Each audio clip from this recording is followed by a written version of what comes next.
இந்த காலத்துல எல்லாம் பொய் சொன்னால் தான் பிழைக்க முடியுங்கிறது ஒரு சில பேரோட நம்பிக்கை. ஒரு அப்பாவுக்கு தன் மகனுக்கு பொய் சொல்ல தெரியலையேங்கிற கவலை. பொய் சொன்னால் தான் இந்த உலகத்தில் பிழைக்கலாம், ஆனால் இவனுக்கு அது தெரியலையே, அதனால் இவனை அழைச்சிட்டு போய் நடுக்கடலில் விட்டுட்டு வந்துடுவோம் அப்படின்னு அழைச்சிட்டு புறப்பட்டான். கடற்கரைக்கு போனான். மகனுக்கு சந்தேகம், எங்கேப்பா என்னை அழைச்சிட்டு போகிறேன்னு கேட்டிருக்கான். கடலில் மீன் பிடிக்க கற்றுக் கொடுக்க போகிறேன் உனக்கு அப்படின்னானா. நான் ஏற்கனவே மீன் பிடிச்சிட்டேனேன்னானா இவன் மகன். எங்கே அதுன்னு கேட்டிருக்கான். அப்பங்காரன். சுட்டு சாப்பிட்டுட்டேன்ருக்கான் புள்ள. அப்பங்காரன் பார்த்தான், சரி நம்ம புள்ள பொழைச்சிக்கோ அப்படின்னு சொல்லி திருப்பி அழைச்சிட்டு வந்துட்டானா. ஒரு ஆள் அசையாமல் கிடக்கிறார், அவர் இருக்காரா போயிட்டாராங்கிறத எப்படி முடிவு பண்ணுறோம்? அவர் மூக்குக்கு முன்னாடி புறங்கையை வச்சு பார்க்குறோம், மூச்சு வருதா இல்லையா அப்படிங்கிறத கண்டுபிடிக்கிறதுக்காக. மூச்சுங்கிறது அவ்வளவு முக்கியமான ஒரு விஷயம். சுவாசம் இல்லைன்னா எதுவுமே இல்லை. நம்ம பூமி இருக்க அது கூட சுவாசிக்குதுங்கிறத சோவியத் விஞ்ஞானிகள் கண்டுபிடிச்சிருக்கிறாங்க. பூமிக்கு மேலே இருக்கிற மண் அடுக்கில் காற்றில் உள்ள ஆக்சிஜன் ஆக்சிகரணம் அடையுது அப்படின்னு தான் இதுவரைக்கும் எல்லோரும் நம்பிக்கிட்டு இருந்தாங்க. ஆனால் இப்போ என்ன கண்டுபிடிச்சிருக்கிறாங்கன்னா, அந்த ஆக்சிஜன் பூமிக்குள்ளே 1 கிலோமீட்டர் ஆழம் வரைக்கும் ஊடுருவி போகுதான். பூமிக்குள்ளே 2 பக்கமும் பல கிலோமீட்டர் வரைக்கும் பரவுதான். பூமிக்குள்ளே இருக்கிற நீர்நிலை அடுக்குகள் தான் நுரையீரல் செய்கிற வேலையை செய்யுதான். நம்ம உடம்புல நுரையீரல் இல்லைன்னா ஒன்றும் நடக்காது. ஒரு மரத்தை தலைகீழாக தொங்க போட்டால் எப்படி இருக்கும் அப்படி யோசிச்சு பாருங்கள். அப்படி தான் இதுவும், நுரையீரலும் அப்படி தான் இருக்கும். வலது பக்கம் ஒன்று, இடது பக்கம் ஒன்று. வலது பக்கம் நுரையீரல் கொஞ்சம் பெருசாக இருக்கும், நுட்பமான நரம்பு குழாய்கள் அதில் இருக்கும். கோடிக்கணக்கான நுண்ணிய குழாய்களை வச்சுக்கிட்டு தான் அது வேலை செய்யுது. 25 கோடி குழாய்கள் இருக்கும். அதை அப்படியே முழுசாக பிரித்து பரப்புனா ஒரு டென்னிஸ் கோர்ட்டில் பாதி பரப்பளவு இருக்குமா. நுரையீரல் நிறம் கருஞ்சிவப்பு தான். புகை அதிகமாக உள்ளே போச்சுன்னா அது கருப்பாயிடுது. காற்றுல உள்ள பிராணவாயுவை இது இழுத்து எடுத்துக்கிட்டு ரத்தத்தை சுத்தப்படுத்துகிற முக்கியமான வேலையை இது செய்யுது. அசுத்த காற்றை வெளியில் அனுப்பி வச்சுருது. ஒருத்தர் வேகமாக ஓடி வரார், அவருக்கு மூச்சு இறைக்கும். பயங்கரமாக எதையாவது பார்த்து விடுறார், உடனே மூர்ச்சி ஆகிடுவார். இது மாதிரி சமயங்களில் வேறு எந்த தூண்டுதலும் இல்லாமல் நுரையீரல் தானாகவே இயங்கும். இப்படி ஒரு அவசியம் ஏற்படுறப்போ இயக்கத்தை தூண்டி விடுற முக்கியமான இணைப்பு மூளைக்கு கீழே முதுகு எலும்புக்கு மேற்பகுதியில் இருக்குது.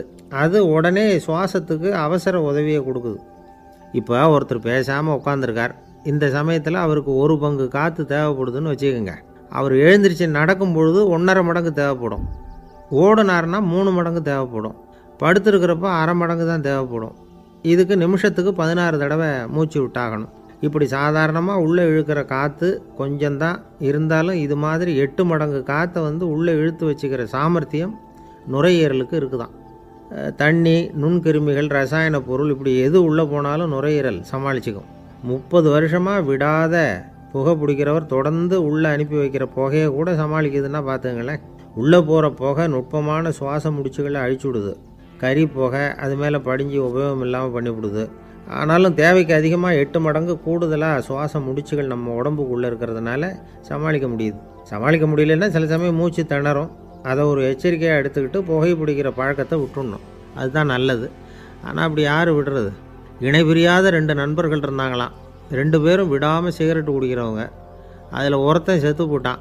இன்னொருத்தன் அதுக்கப்புறம் 2 சிகரெட்டாக குடிக்க ஆரம்பித்தானான். ஏன் இப்படி பண்ணுறேன்னு கேட்டிருக்காங்க. நான் ஒரு சிகரெட்டு தான் குடிக்கிறேன், செத்து போன என்னுடைய ஃப்ரெண்டு இருக்கானே செத்து போனவன், அவனுக்காக இன்னொரு சிகரெட்டு குடிக்கிறேன் அப்படின்னு நானா. இது ரொம்ப ஆபத்து, விட்டுடு அப்படின்னு சொல்லியிருக்காங்க. சரின்னு ஒத்துக்கிட்டான். ஆனால் அதுக்கப்புறமும் ஒரு சிகரெட் விதமாக குடிச்சிக்கிட்டே இருந்தான். சிகரெட்டு பழக்கத்தை நீ இன்னும் விடலையான்னு கேட்டாங்களாம். அந்த பழக்கத்தை நான் எப்போ விட்டுட்டேன், இப்போ நான் குடிக்கிறது என் ஃப்ரெண்டுக்காக அப்படின்னு நானா. இவங்கெல்லாம் எப்படி திருந்துறது? என்னை விட யோக்கியம் இந்த உலகத்தில் வேறு யாரும் இல்லை சார் அப்படின்னார் ஒருத்தர். அவரை விட அயோக்கியன் வேறு யாரும் இருக்க முடியாதுங்கிற முடிவுக்கு கேட்டவங்க வந்துட்டாங்களாம். மனுஷனுக்கு இருக்கிற ஒரு மிகப்பெரிய குறையே தன்கிட்ட இருக்கிற குறை அவனுக்கு தெரியாமல் போகிறது தான். ஆனால் அடுத்தவங்ககிட்ட இருக்கிற குறை இவனுக்கு தெளிவாக தெரிஞ்சிடும். ஒரு ஒட்டகம் ஒரு கொக்கை பார்த்து ஒரு கேள்வி கேட்டுதான். என்ன கேள்வி தெரியுமா? உன் கழுத்து ஏன் இப்படி வளைஞ்சி போயிருக்குது அப்படின்னு கேட்டிருக்கு. இதுக்கு உடம்பே வளைச்சல். இது போய் கொக்கை கிண்டல் பண்ணுது. இன்றைக்கி மனித சுபாவமும் கிட்டத்தட்ட இப்படி தான் இருக்குது. இந்த உலகத்தில் குறையில்லாத மனிதர்கள் யாரும் கிடையாது, நாம் உள்பட அப்படிங்கிறத முதல்ல நாம் நல்லா புரிஞ்சுக்கணும். ஒரு ஊரில் ஒரு விற்பனை நிலையம் இருந்தது. செல்ல பிராணிகளை விற்பனை செய்கிற நிலையம் அது. நாய், கிளி, பூனை இப்படி நிறைய வச்சு விற்பனை பண்ணிகிட்டு இருக்கிறாங்க. நாய்க்குட்டி விற்பனை செய்கிற பகுதியில் ஒரு சிறுவன் நின்றுக்கிட்டு இருந்தான். விற்பனை செய்கிற ஆளுகிட்ட விலை கேட்டுக்கிட்டு இருந்தான். அதோ இருக்குதே அந்த நாய்க்குட்டி என்ன விலை அப்படின்னு கேட்டானா. 1000 ரூபா அப்படின்னாரான். சரி அது வேணாம், இது என்ன விலைன்றிருக்கான். 500 ரூபா அப்படின்னாரான். இந்த சின்ன பையன் கையில் வச்சுருந்தது வெறும் 50 ரூபா தான். அதனால் இதை விட குறைச்சலாக கிடைக்குமான்னு பார்த்துருக்கான். அந்த கடையில் ஒரு மூலையில் சரியாக கவனிக்கப்படாமல் ஒரு நாய்க்குட்டி படுத்து கிடந்தது. பாவமாக கத்திக்கிட்டு இருந்தது. அதை பார்த்ததுமே இவனுக்கு அது ரொம்ப பிடிச்சி போச்சு. உடனே அந்த கடைக்காரரை பார்த்து, அதுவும் அந்த மூலையில் படுத்து கிடக்குதே அந்த நாய்க்குட்டி என்ன விலை அப்படின்னு கேட்டிருக்கான். தம்பி, அது ஒரு கால் ஊனம், அதனால் அது உன்னோட குதித்து விளையாடவோ ஓடுறதோ அதால் முடியாத காரியம் அப்படின்ட்டுருக்கார் அவர். அது தெரிஞ்சுதாங்க கேட்குறேன், அதோட விலை என்ன அதை மட்டும் சொல்லுங்களேன் அப்படின்ட்டுருக்கான். தம்பி, இது வந்து கால் ஊனம் உள்ள ஒரு நாய். இதை போய் காசு கொடுத்து வாங்கிறதுக்கு யாராவது பிரியப்படுவாங்களா? இதை நான் உனக்கு இலவசமாகவே தர்றேன், எடுத்துகிட்டு போ அப்படின்னாரான். இதை கேட்டதும் அந்த சிறுவனுக்கு கோவம் வந்துட்டு தான். நீங்கள் ஒன்றும் சும்மா கொடுக்க வேணாம், இந்தாங்க 50 ரூபா, இதை வச்சுக்கிட்டு நாய்க்குட்டியை கொடுங்க அப்படின்ட்டுருக்கான். அவருக்கு ஒன்றும் புரியல, ஆச்சரியமாக இருந்தது. சரின்னு பணத்தை வாங்கிட்டு நாய்க்குட்டியை தூக்கி கொடுத்தார். அந்த சிறுவன் அந்த நாய்க்குட்டியை 2 கையாலையும் வாங்கினா, மார்போடு பிரியமாக சேர்த்து அணைச்சிக்கிட்டான். தெருவில் இறங்கி நடக்கிறான். அப்படி நடக்கும்பொழுது தான் பார்க்குறார், கடைக்காரர் வந்து ஆச்சரியமாக அவனை பார்க்குறார். அப்போ தான் அவருக்கு ஒரு விஷயம் புரியுது. அந்த சிறுவன் தெருவில் நாய்க்குட்டியை மார்போடு அணைச்சிக்கிட்டு விந்தி விந்தி நடந்து போய்கிட்டு இருக்கிறான். ஆமாம், அவனுக்கும் ஒரு கால் ஊனம்.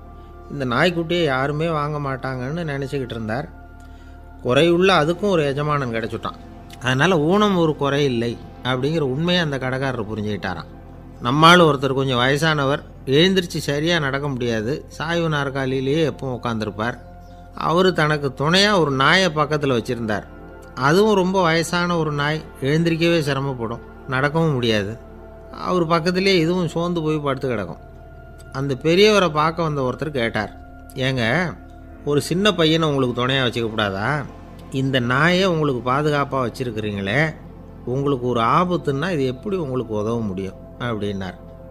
அப்போ அவர் சொன்னாராம், எனக்கு ஒரு ஆபத்துன்னா அந்த சமயத்தில் இந்த நாய் என்னை தனியாக விட்டுட்டு ஓடி போயிடாமல் இருக்கணும்ல, அதுக்காக தான் இதை நான் வச்சுருக்கிறேன் அப்படின்னாராம். நம்மளில் சில பேர் ரொம்ப தைரியமாக இருப்பாங்க.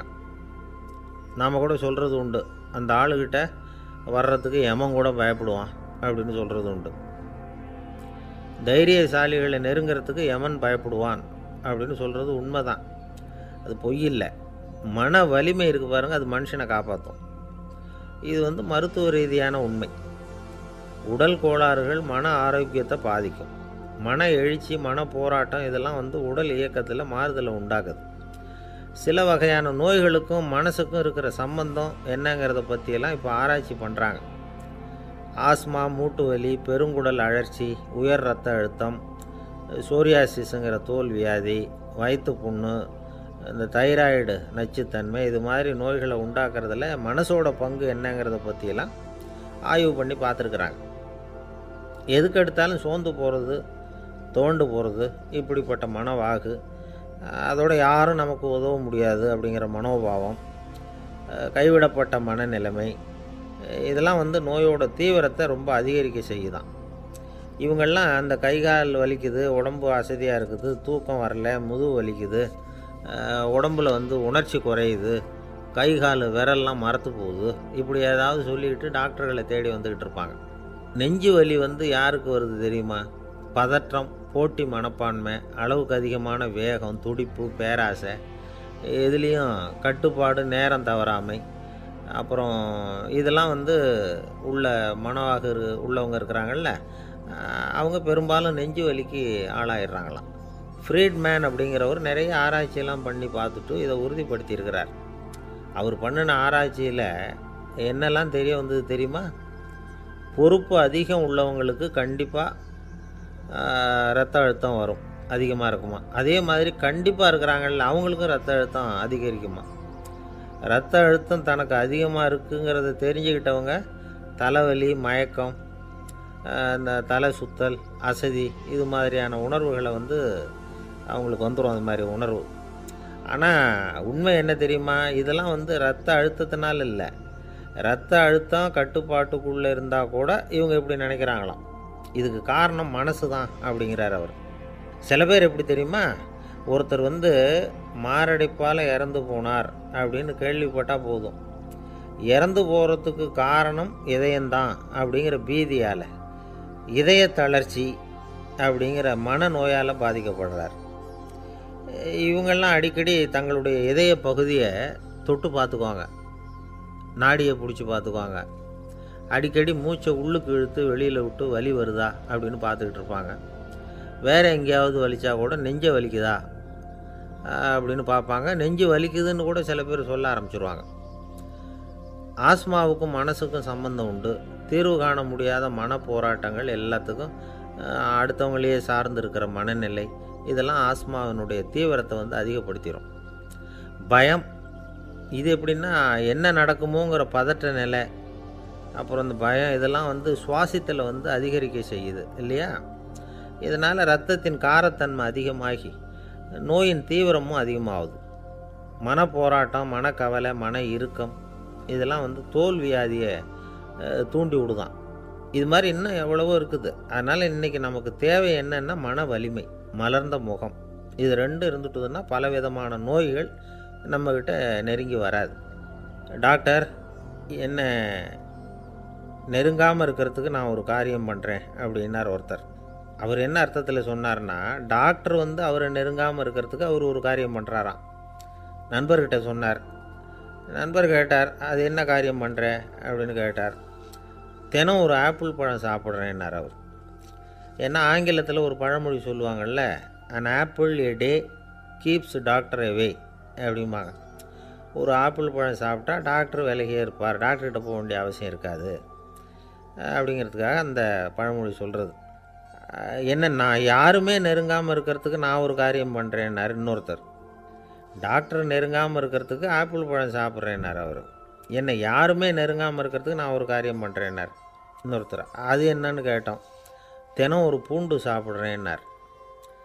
ஏ கார்லிக் எ டே கீப்ஸ் எவ்ரிபடி அவே அப்படின்னு அதுக்கு ஒரு புது விளக்கமும் கொடுத்தார். காசி மாநகரத்தை பிரம்மதத்தன் அப்படிங்கிற ராஜா ஆட்சி பண்ணிட்டு வந்தார். அவர் ஒவ்வொரு வருஷமும் ஒரு திருவிழா நடத்துறது வழக்கம். எல்லா தேசத்திலிருந்தும் எல்லா வகையான ஜனங்களும் அதில் கலந்துக்குவாங்க. ஒரு சமயம் அது மாதிரி விழா நடந்துக்கிட்டு இருந்தது. வைகுண்டத்திலேருந்து தேவலோகத்திலேருந்து நிறைய தேவகுமாரர்கள்லாம் காசி நகருக்கு அப்போது வந்திருந்தாங்க.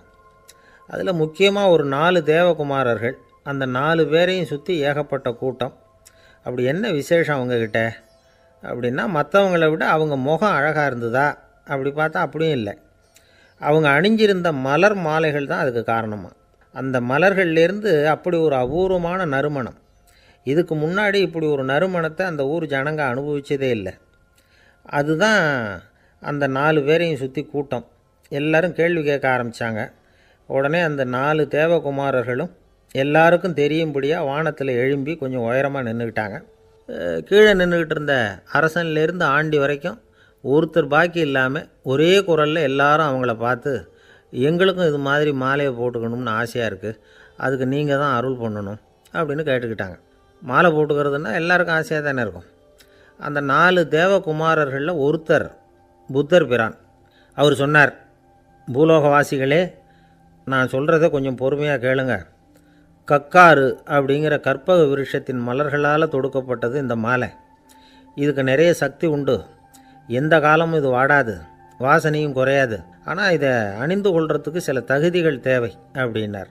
என்ன தகுதி அது சொல்லுங்களேன் அப்படின்னு ஏக காலத்தில் எல்லாரும் சத்தம் போட்டாங்க. தீய இயல்புகள் உள்ளவங்க, இழிந்த சிந்தனை, இழிந்த செயல் உள்ளவங்க இந்த மாலையை அணிய முடியாது அப்படின்னார்.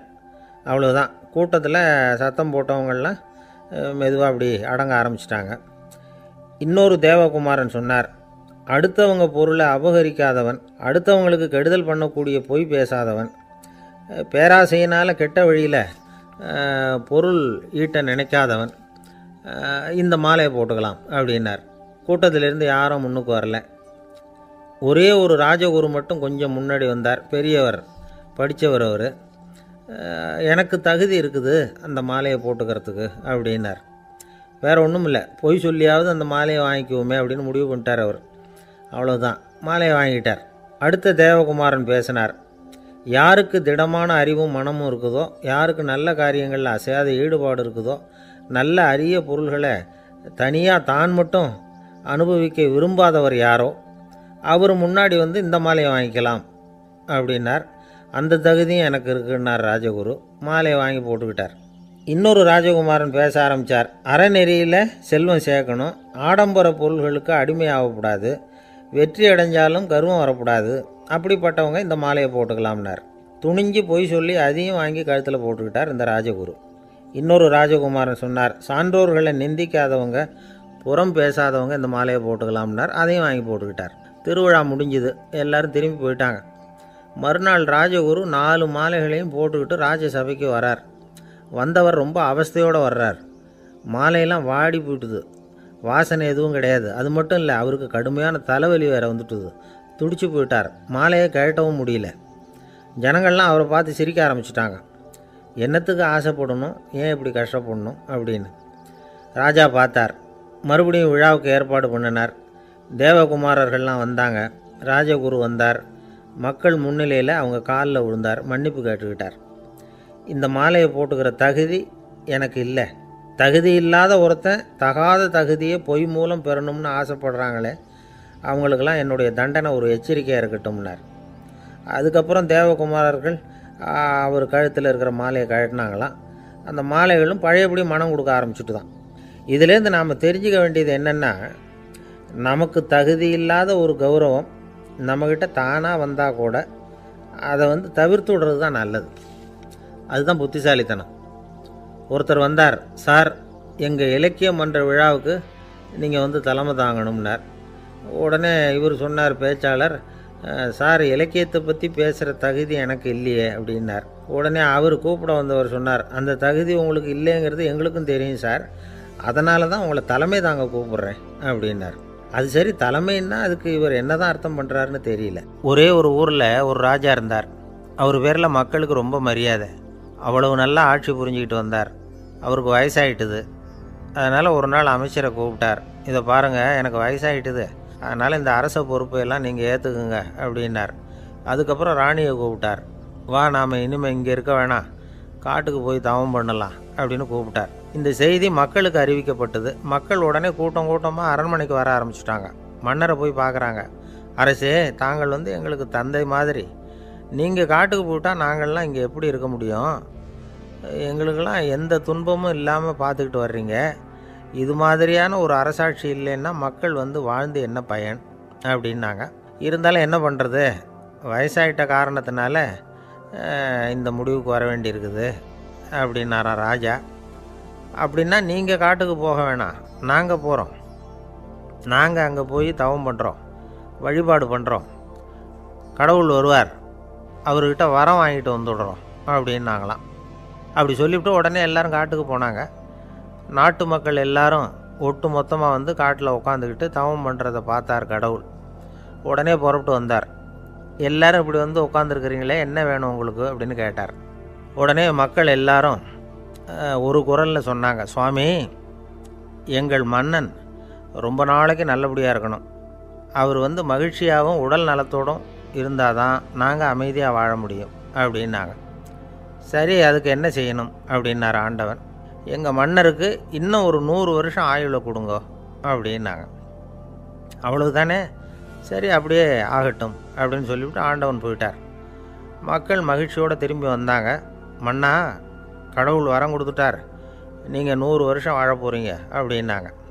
இதை கேட்டதும் ராணி ராஜாவை வணங்கி, நான் தவம் செய்ய போகிறேன் அப்படின்னு புறப்பட்டாங்க. உடனே மக்கள் என்ன நினச்சாங்க தெரியுமா? ஐயோ, நாம் ராஜாவுக்கு மட்டும்தானே நீண்ட ஆயுள் வேணும்னு வரம் வாங்கினோம், ராணிக்கு வாங்கலையே, அதுதான் கோபத்தில் புறப்பட்டாங்க போல இருக்குது அப்படின்னு நினச்சி வருத்தப்பட்டாங்க. ஆனால் ராணி நினச்சது அது இல்லை. ராணி போய் தவம் பண்ணாங்க, கடவுள் காட்சி கொடுத்தார். இவங்க கேட்குறாங்க, சுவாமி, ராஜாவுக்கு மட்டும் 100 வருஷம் ஆயுள்னு வரம் கொடுத்துட்டீங்க, அப்படின்னா குடிமக்களும் 100 வருஷம் இருக்கணும். இப்படிப்பட்ட குடிமக்கள் இல்லைன்னா அப்படிப்பட்ட அரசன் இருந்து என்ன பிரயோஜனம் அப்படின்னாங்களாம். ஆண்டவன் பார்த்தார். சரி, அவங்களும் 100 வருஷம் வாழ்வாங்க, அது மட்டும் இல்லை, நீயும் 100 ஆண்டு காலம் வாழ வரமளிக்கிறேன் அப்படின்னு சொல்லிவிட்டு மறைஞ்சிட்டார். இதில் ஆண்டவன் வர்றதும் மறையிறதும் முக்கியம் இல்லை. இதில் கவனிக்க வேண்டியது ஆள்கிறவனின் விசால மனம், குடிமக்களின் விசால மனம், ஆள்கிறவன் மனைவியினுடைய விசால மனம். இப்படி ஒரு நாடு இருந்துட்டுதுன்னா எப்படி இருக்கும் வாழ்க்கை நினச்சி பாருங்கள். அதனால தான் பெரியவங்கள்லாம் சொல்கிறாங்க, இதய வாசல் திறந்தே இருக்கணும், இதயத்தின் கதவுகளை மூடாதீங்க அப்படின்னு சொல்லுவாங்க. என்கிட்ட ஒருத்தர் சொன்னார், என்னுடைய இதய வாசல் எப்பவும் திறந்தே தான் இருக்குதுன்னார். எதனால் அப்படி சொல்கிறீங்க அப்படின்னு கேட்டோம். டாக்டரே சொல்லிவிட்டார், என்னுடைய இதயத்தில் ஒரு ஓட்டை இருக்குது அப்படின்னு, வால்வு சரியில்லையா அப்படிங்கிறார். அளவுக்கு மிஞ்சினால் அமிர்தமும் நஞ்சு அப்படின்னு சொல்லுவாங்க. அது உண்மைதான். ஒருத்தருக்கு அளவுக்கு மீறிய புகழ் வந்துட்டுதுன்னு வச்சுங்க, அது கூட ஆபத்தாக போயிடுறது உண்டு. பழங்காலத்துல எல்லாம் கிரேக்க தேசத்தில் ஒரு பழக்கம் உண்டாம். அதாவது யாராவது ஒருத்தரை நாடு கடத்தணும்னா அதுக்கு ஒரு வழி உண்டு. அதாவது ஒருத்தரை நாடு கடத்தணும்னு மக்கள் விரும்புகிறாங்கன்னு வச்சுங்களேன், அவர் பேரை ஒரு மண்பாண்ட ஓட்டுச்சில்லில் எழுதி அதை ஒரு குறிப்பிட்ட பொது இடத்துல போட்டுற வேண்டியது, அவ்வளவுதான். இது மாதிரி பல பேர் போட்டுக்கிட்டே இருப்பாங்க, எல்லாம் அப்படியே குவிஞ்சு போயிடும். அந்த ஓட்டாஞ்சில்லு குவியலில் யாருடைய பேர் அதிகமாக இருக்குதோ அந்த நபரை ஒரு 10 ஆண்டுகள் நாடு கடத்தி விடுவாங்க. இது அந்த ஊர் வழக்கமாக. ஒரு நாள் அந்த குவியலுக்கு பக்கத்தில் ஒரு ஆள் நின்றுக்கிட்டு இருக்கிறான். அவன் கையில் ஒரு ஓட்டாஞ்சில்லு வச்சுருக்கிறான். அதில் யாரோட பேரையோ எழுதணும், எழுதி அந்த இடத்துல போடணுங்கிறது அவன் ஆசை. ஆனால் அவன் படிக்காதவன், அதனால் எழுத தெரியல. யாராவது அந்த வழியாக வர்றாங்களான்னு பார்த்துக்கிட்டே நின்றுக்கிட்டு இருந்தான். ஒரு பெரியவர் வந்துக்கிட்டு இருந்தார். அவர்கிட்ட ஓடினான். கையில் இருந்த மண்பாண்ட சில்லை கொடுத்தான். ஐயா, இதில் ஒரு பேர் எழுதி கொடுங்களேன்னா. அந்த பெரியவர் அதை வாங்கி கையில் வச்சுக்கிட்டு, என்ன பேர் எழுதணும் சொல்லு அப்படின்னா. இவன் சொன்னான், அரிஸ்டைடிஸ் அப்படின்னு எழுதுங்க அப்படின்னா. இதை கேட்டதும் அந்த பெரியவருக்கு அதிர்ச்சி. ஏன்னா அவர் தான் அரிஸ்டைடிஸ், தத்துவ மேதை அரிஸ்டைடிஸ் அவர். இருந்தாலும் நான் தான் அதுங்கிறத காட்டிக்காமல் அந்த ஆளுகிட்ட கேட்டார். அது சரிப்பா, அரிஸ்டைடிஸுங்கிற பேரை எழுத சொல்கிற, அவர் உனக்கு என்ன கெடுதல் பண்ணார், அவர் பேரை இதில் எழுத சொல்கிறியே அப்படின்னு கேட்டிருக்கார். அதுக்கு இவன் சொன்னானா, அவர் எனக்கு எந்த கெடுதலும் பண்ணலை, அவரை நான் பார்த்தது கூட இல்லை அப்படின்ட்டுருக்கான். அப்புறம் எதுக்காக அவரை நாடு கடத்தணும்னு நீ ஆசைப்படுற அப்படின்னு கேட்டிருக்கார். இப்போ அந்த ஆள் சொல்கிறான், அரிஸ்டைடஸை பற்றி எல்லாரும் பேசுகிறாங்க, அவர் ரொம்ப நல்லவர், அவர் ஒரு பெரிய அறிவாளிங்கிறாங்க, அவர் ஒரு பெரிய வள்ளல், பேரறிஞர், இப்படி எல்லாரும் சொல்கிறத கேட்டு கேட்டு எனக்கு ரொம்ப அலுத்து போயிட்டுது, அதனால தான் வெறுப்பாயிட்டேன் அப்படின்னு நானும். இதிலேருந்து என்ன தெரியுது, நாம் நல்லவனாக இருக்கிறதுல ஒன்றும் இடைஞ்சல் இல்லை. ஆனால் நம்மளை நல்லவன் நல்லவன் எல்லாரும் சொல்ல ஆரம்பிச்சிட்டாங்கன்னு வச்சுக்கோங்க, அப்போ இடைஞ்சல் ஆரம்பம்னு அர்த்தம். எதுவுமே அளவுக்கு மிஞ்சி போகாமல் பார்த்துக்க வேண்டியது ரொம்ப அவசியம். அளவுக்கு அதிகமாக ஆசைப்படாதவங்களில் ஆப்ரஹாம் லிங்கனும் ஒருத்தரான். அவர் ஒரு தடவை தன்னுடைய நண்பர்கள்கிட்ட பேசிக்கிட்டு இருந்தாராம். ஒருத்தர் கேட்டிருக்கார், ஒரு மனுஷனுக்கு கால்கள் எவ்வளோ உயரம் இருக்கணும் அப்படின்னு கேட்டாராம். இதுக்கு ஆப்ரஹாம் லிங்கன் சொன்னாராம், அது என்ன, இடுப்புலேருந்து தரையை தொடுற அளவுக்கு உயரம் இருந்தால் போதும் அப்படின்னாராம். ஒரு ஜென் துறவி, அவருக்கு ரொம்ப வயசாகிட்டுது, கடைசி காலம். நண்பர்களெல்லாம் கூப்பிட்டார். நண்பர்களே, நான் வித்தியாசமான முறையில் சாகணும்னு ஆசைப்படுறேன், அதுக்கு ஏதாவது யோசனை சொல்லுங்களேன் அப்படின்னு கேட்டாராம். நண்பர்கள் சிரித்தாங்க. என்ன பேச்சு பேசுகிறீங்க, சாவறதுங்கிறது என்ன விளையாட்டு கத்தனமான காரியமா அப்படின்னு கேட்டிருக்காங்க. அந்த துறவி கொஞ்ச நேரம் யோசனை பண்ணார். அப்புறம் கேட்டாராம், இது வரைக்கும் யாராவது நடந்துக்கிட்டே இறந்துருக்குறாங்களா அப்படின்னாராம். எல்லாரும் இல்லைன்னாங்களாம். ஒருத்தர் மட்டும் சொல்லியிருக்கார், அப்படியும் ஒருத்தர் இறந்துருக்கிறதாக ஒரு கதையில் படிச்சிருக்கிறேன், ஒரு ஞானியால் தான் அப்படியெல்லாம் செய்ய முடியும் அப்படின்னு அவர் சொன்னாராம். சரி, அப்படின்னா அந்த முறை நமக்கு வேணாம், நின்றுக்கிட்டே யாராவது உயிரை விட்டுருக்காங்களா அப்படின்னு விசாரித்தாராம். அப்படியும் ஒருத்தர் இறந்துருக்கிறார் அப்படின்னாங்களாம். மறுபடியும் அந்த துறவி யோசனை பண்ணியிருக்கிறார், ஏதாவது வித்தியாசமான முறையில் நாம் போகணும் அப்படிங்கிறது அவருடைய விருப்பம். மனிதன் எப்படி வாழ்கிறானோ அப்படி இறப்பது தான் நல்லது. சரி, யாராவது தலைகீழாக யோகம் செய்யும் நிலையில் இறந்துருக்கிறாங்களா அப்படின்னு விசாரித்தாராம். நண்பர்கள் சிரித்தாங்க. தலைகீழாக நின்னபடி இறந்ததாக நாங்கள் கேள்விப்பட்டதே இல்லை, அது முடியாத காரியம் அப்படின்ட்டுருக்காங்க. இப்போ அந்த துறவிக்கு திடீர்னு உற்சாகம் வந்துட்டுது. உடனே எழுந்திரிச்சார், தலைகீழாக நின்னார், அப்படியே உயிரை விட்டுட்டார். அவ்வளோதான். அந்த மடாலயத்தில் ஒரே குழப்பம், எப்படி அவரை கீழே இறக்கி படுக்க வைக்கிறது அப்படின்னு புரியல. இப்படி உயிர் விடுறதை பற்றி அவங்க இது வரைக்கும் கேள்விப்பட்டதும் இல்லை. உண்மையிலேயே இவர் இறந்து தான் போனாராங்கிறதும் தெரியல. சோதித்து பார்த்தாங்க, இதய துடிப்பு நாடி துடிப்பு எல்லாம் நின்று போயிருந்தது. இவர் எப்பவும் இப்படி தான், என்ன பண்ணுறது இப்போது அப்படின்னு சொல்லி எல்லோரும் குழம்பிக்கிட்டு இருக்கிற சமயத்தில் ஒரு பெரிய ஒரு யோசனை சொன்னார். இந்த துறவியோட மூத்த சகோதரி பக்கத்து மடாலயத்தில் இருக்கிறாங்க, அவங்கள இங்கே அழைச்சிட்டு வந்தால் ஏதாவது வழி கிடைக்கும் அப்படின்னார். அந்த அம்மாவுக்கு 90 வயசு. அழைச்சிட்டு வந்தாங்க. ஒரு குச்சியை ஊன்றிக்கிட்டு அப்படியே மெதுவாக நடந்து வந்தாங்க. வந்து தம்பி தலைகீழாக நின்று உயிர் விட்டு இறக்கிறத பார்த்தாங்க. தம்பின்னு கூப்பிட்டு பார்த்தாங்க, ஒன்றும் காணோம். உடனே என்ன பண்ணாங்க, தன்னுடைய கைத்தடியால் தம்பியோட உடலை ஒரு தட்டு தட்டினாங்க. ஏப்பா சாகிறப்பவும் உன்னுடைய குறும்புத்தனத்தை விடலையா, இப்படியாடா சாகிறது, ஒழுங்காக செத்து தொலை அப்படின்னாங்களாம். அவ்வளவுதான். உடனே அந்த துறவி திரும்பி நேராக நின்னார். அக்கா கோவப்படாத, நான் ஒழுங்காக சாகிறேன், எப்படி செத்தா என்ன, எல்லாம் எனக்கு ஒன்று தான் அப்படின்னு சொல்லிவிட்டு அப்படியே தரையில் படுத்து உயிரை விட்டாராம். அதுக்கப்புறம் அந்த அம்மா கோலை வந்து கையில் எடுத்துக்கிட்டு அப்படியே திரும்பி கூட பார்க்காம அவங்க பாட்டுக்கு போயிட்டாங்களாம். மரணத்தை ஒரு விளையாட்டாக ஆக்கிய அந்த துறவிக்கு வாழ்க்கையே ஒரு விளையாட்டாக தான் இருந்திருக்குது. எந்த நோக்கமும் இல்லாமல் செயல்படுறதுன்னா என்னங்கிறதும் அவருக்கு தெரிஞ்சிருக்குது. பயனை எதிர்பார்க்காமல் பணி செய்து வாழ்ந்து மறைந்த மகான் அவர். தம்முடைய தொழிலை வந்து விளையாட்டு போல் செய்ய தெரிஞ்சவருக்கு வாழ்க்கையே ஒரு விளையாட்டாக மாறிடும். எல்லாமே விளையாட்டாகி விடுகிற போது மரணமும் விளையாட்டாகிவிடும் அப்படிங்கிறது தான் அந்த தத்துவம். ஆனால் அதுக்கு முன்னாடி உங்களுக்குள்ளே இருக்கிற உண்மையான நடிகனை வந்து நீங்கள் அடையாளம் கண்டுபிடிக்கணும். நீங்கள் நடிக்க வேண்டியதே இல்லை, நீங்கள் ஏற்கனவே நடிச்சுக்கிட்டு தான் இருக்கிறீங்க. நீங்கள் இந்த உண்மையை தெரிஞ்சுக்கணும், அவ்வளவுதான்.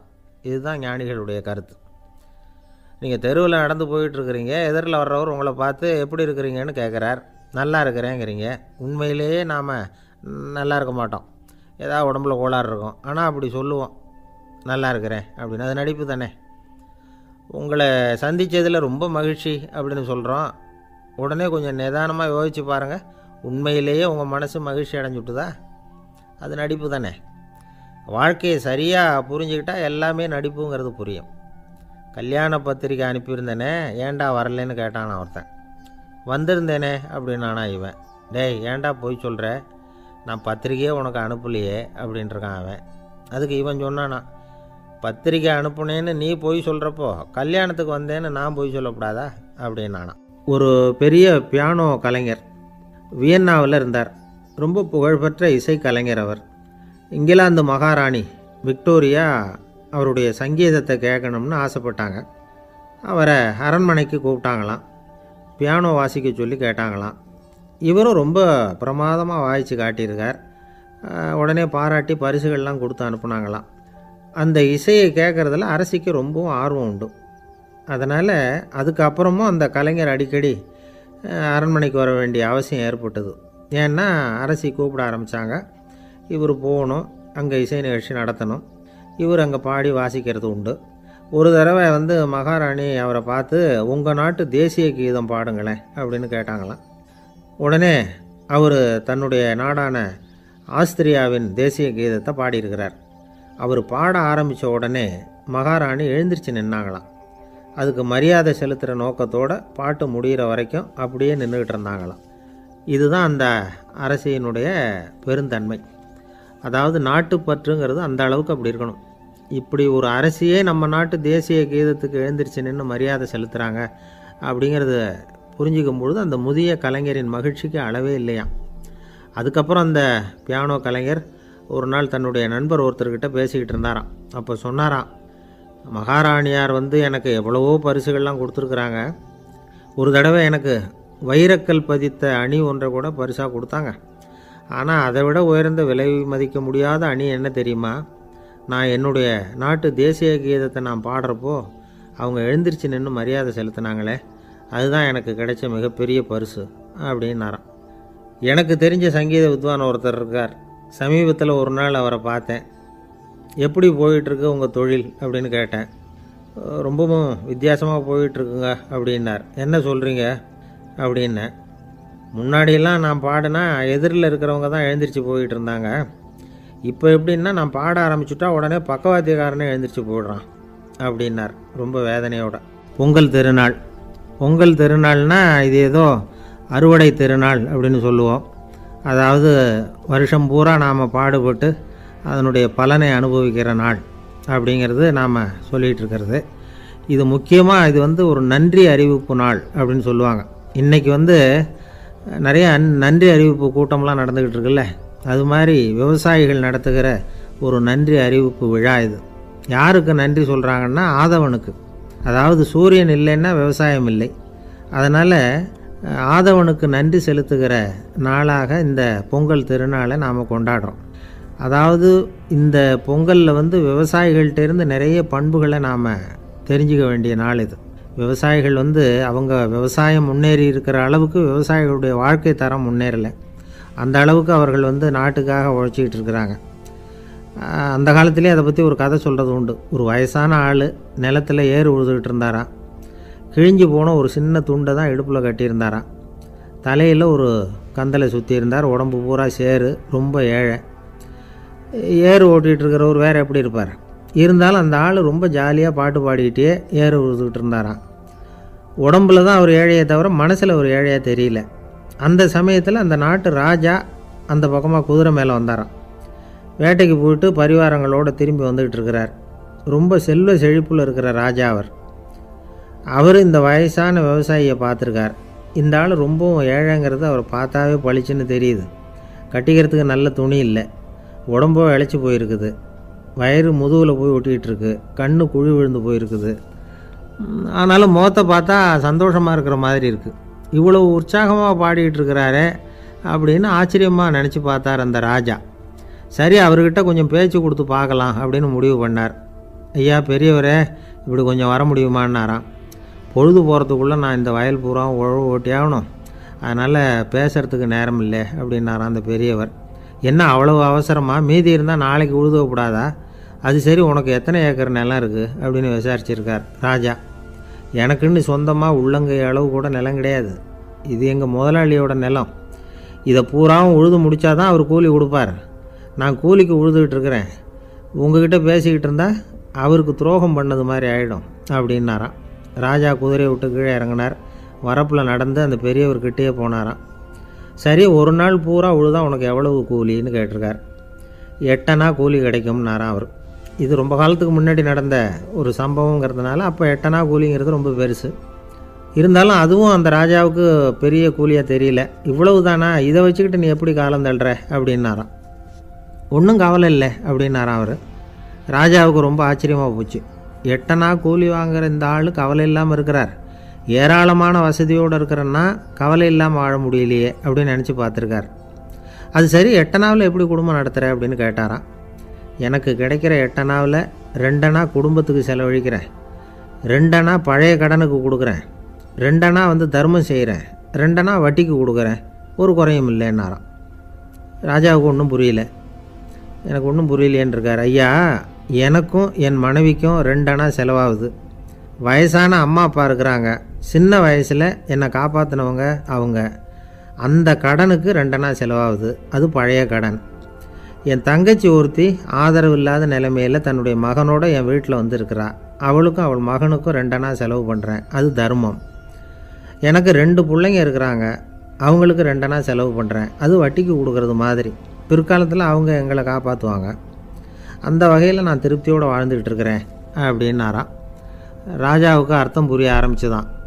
அந்த பெரிய நிலத்தை விலை கொடுத்து வாங்கி அந்த பெரியவருக்கே தானமாக கொடுத்துட்டாராம். இப்போ உழுதவருக்கே நிலம் சொந்தமாயிட்டுது. அன்னையிலேருந்து அரசனுக்கும் ஆறுதல் கிடைச்சிதான். இப்படி ஒரு கதை சொல்லுவாங்க. 8 அணா வருமானத்தை வச்சுக்கிட்டு எப்படி காலத்தை தள்ளுறதுன்னு சொல்கிறதுக்காக இந்த கதையை சொல்கிறதாக யாரும் தப்பாக நினச்சிக்கக்கூடாது. கிடைக்கிறத எப்படி பங்கு போடுறார், எப்படி திருப்தியாக வாழறார் அப்படிங்கிறது தான் முக்கியம். அது மாதிரி இன்றைக்கு இந்த பொங்கல் திருநாளில் உழவர்கள் மனசு மகிழ்ச்சியாக இருந்ததுன்னா அது எல்லாரும் மகிழ்ச்சியாக இருக்கிறது மாதிரி அர்த்தம். அதனால் அவர்கள்ட்டேருந்து நாம் வந்து பாடம் கற்றுக்கணும். சில உழவர்கள் வந்து தங்கள் நிலத்தில் விளையிறத தாங்கள் சாப்பிட மாட்டாங்க, அடுத்தவங்கள்ட்ட விற்றுட்டு சந்தையில் போய் வேறு அரிசி வாங்கிட்டு வந்து தான் இவங்க சாப்பிடுவாங்க. அப்படிப்பட்ட விவசாயிகள்லாம் இது உண்டு. பங்கிடுகிற பண்பை உழவர்கள்ட்டேருந்து கற்றுக்கொள்ளுங்கள் அப்படிம்பாங்க. ஒரு ஆள் நிம்மதியாக மகிழ்ச்சியாக இருந்தானா, உங்கள் நிம்மதிக்கும் மகிழ்ச்சிக்கும் என்ன காரணம்னு கேட்டிருக்கார் இன்னொருத்தர். என்கிட்ட இருந்தது பூராவையும் என் பிள்ளைங்களுக்கு சமமாக பங்கு போட்டு கொடுத்துட்டேன், எனக்குன்னு எதுவுமே வச்சுக்கல, அதுதான் நிம்மதிக்கு காரணம்ன்றிருக்கான்.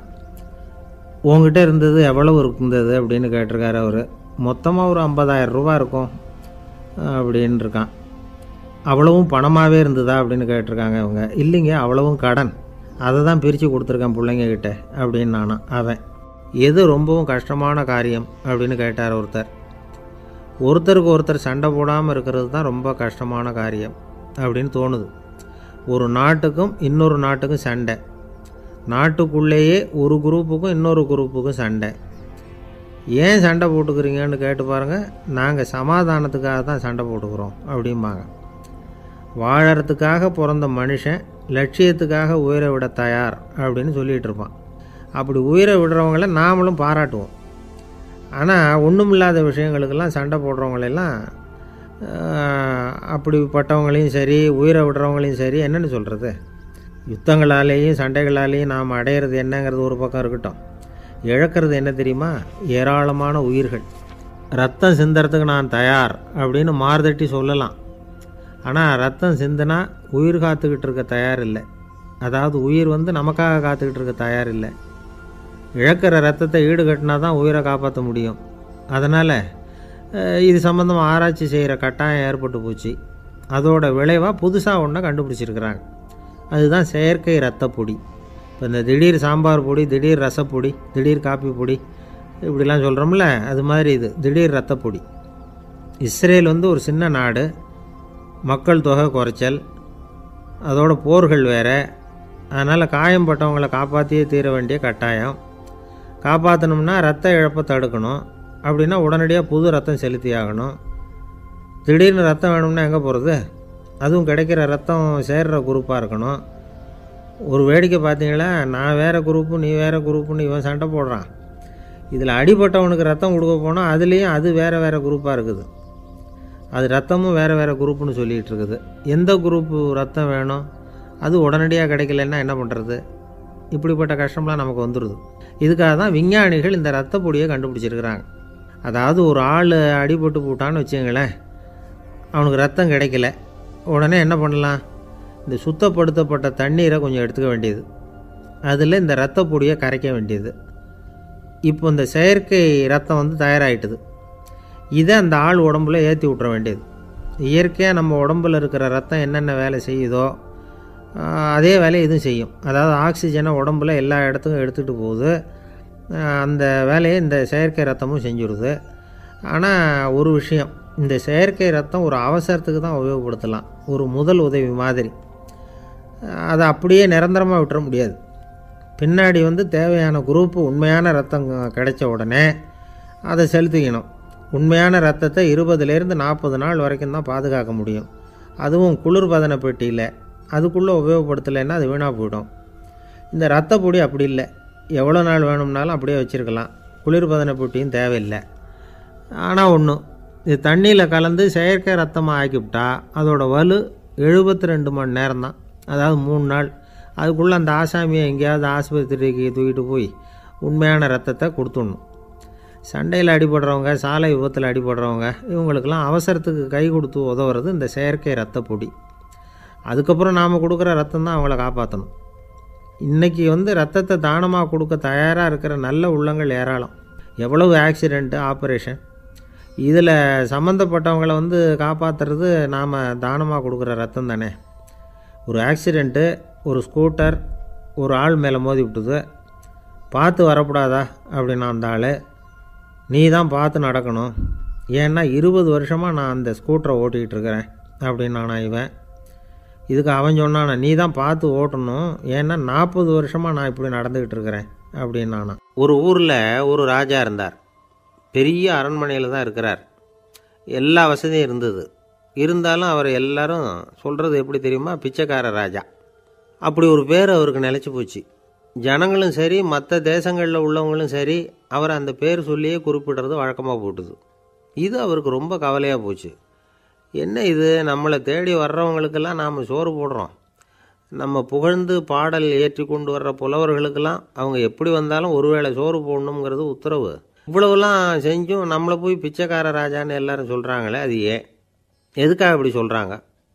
இதுதான் ராஜாவுக்கு குழப்பம். சரி, இதை பற்றி நம்ம அமைச்சர்கள்கிட்ட கேட்கலாமா அப்படின்னு யோசனை பண்ணார்.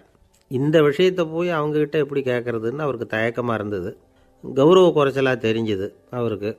சரி, சாதாரண குடிமக்கள்கிட்ட இதை பற்றி கேட்கலாமா அப்படின்னு யோசனை பண்ணார். கேட்கலாம், ஆனால் அவங்க யாரும் ராஜா முன்னாடி வந்து நின்று தைரியமாக பேசக்கூடிய அளவுக்கு இல்லை. ராஜாவோட குழப்பம் நாளுக்கு நாள் அதிகமாக போச்சு. கடைசியாக அவர் ஒரு முடிவுக்கு வந்தார். அதாவது இதை பற்றி ஒரு பிச்சைக்காரங்கிட்டே கேட்டு பார்த்துட்டா என்ன. இதுதான் அவர் பண்ண முடிவு. உடனே மாறு வேஷம் போட்டுக்கிட்டு நகர்வலம் போனார். ஒரு பிச்சைக்காரனை கண்டுபிடிச்சார். இதை பாருப்பா, நம்ம ராஜாவை எல்லாரும் பிச்சைக்கார ராஜான்னே சொல்கிறாங்களே, அதுக்கு என்ன காரணமாக இருக்கும் அப்படின்னு கேட்டார். அதுக்கு அவன் சொல்கிறான், இதுக்கான பதிலை இன்னும் ஒரு 30 நாளில் சொல்கிறேன் அப்படின்னா. உடனே இவருக்கு சந்தோஷம். உண்மையை அவங்ககிட்ட சொன்னார். நான் வேற யாரும் இல்லை, நான் தான் இந்த நாட்டு ராஜா. இப்போ நீ என் கூடவே வந்துடு, அரண்மனையிலேயே தங்கிக்கோ. 30 நாள் கழித்து எனக்கு பதில் சொல்லிவிட்டு அதுக்கப்புறமா நீ போகலாம் அப்படின்னு சொல்லி அழைச்சிட்டு வந்துட்டார். அரண்மனையில் ஒரு மூலையில் அவன் தங்கறதுக்கு இடம் கொடுத்தார். தினம் 2 வேளையும் இவனுக்கு சோறு போடுங்க அப்படின்னு உத்தரவு போட்டார். ராஜா கொடுத்த இடத்துல போய் உக்காந்துக்கிட்டான் அந்த பிச்சைக்காரன். தினமும் அந்த அரண்மனையில் நடக்கிறதையெல்லாம் கவனிச்சிக்கிட்டு வந்தான். வேளைக்கு சாப்பாடு வரும், சாப்பிட்டுக்கிட்டு இருக்கான். இப்படி 30 நாள் முடிஞ்சுது. ராஜா வந்தார். என்ன, என்னோட கேள்விக்கு பதில் என்னன்னு கண்டுபிடிச்சிட்டியான்னார். கண்டுபிடிச்சிட்டேன்னா. என்ன எல்லாரும் பிச்சைக்கார ராஜான்னு சொல்கிறாங்களே, அது நியாயமாக படுதா உனக்குன்னு கேட்டார். நியாயமாக தான் படுது, சந்தேகம் இல்லாமல் நீங்கள் பிச்சைக்கார ராஜா தான். என்னதான் நீங்கள் வசதியோடவும் படைபலத்தோடவும் இருந்தால் கூட நீங்கள் எங்கள் வர்க்கத்தை சேர்ந்த ஆசாமி தான் அப்படின்னு அடித்து சொல்லிவிட்டான் அந்த ஆள். ஏனால் அப்படி சொல்கிறேன்னு கேட்டார் இவர். அரசே, ஒரு உண்மையை கண்டுபிடிச்சி சொல்கிறதா நான் உங்ககிட்ட சொன்னேன். நீங்கள் ராஜ பரம்பரைன்னா உடனே உங்கள் கழுத்தில் கிடக்கிற முத்து மாலையை கழட்டி பரிசாக கொடுத்துருப்பீங்க, பொன்னையும் மணியையும் கொடுத்துருப்பீங்க. ஆனால் நீங்கள் அப்படி செய்யலை. என்னை ஒரு மூலையில் உட்கார வச்சு 2 வேளை சோறு போட சொன்னீங்க. உங்களை தேடி யார் வந்தாலும், யார் பாராட்டி பேசினாலும் அல்லது பிரச்சனைகளை சொன்னாலும் நீங்கள் செய்கிற ஒரே காரியம் சோறு போடுறது தான். பிச்சைக்காரனுக்கு சோறு மட்டும்தான் உலகம். உங்கள் விஷயத்திலையும் நீங்கள் அப்படி தான் நினைக்கிறதாக தெரியுது. நல்லா கவனிங்க. எந்த ஒரு பிரச்சனைக்கும் சோறு தான் முடிவுன்னு நினைக்கிறீங்க பாருங்கள்.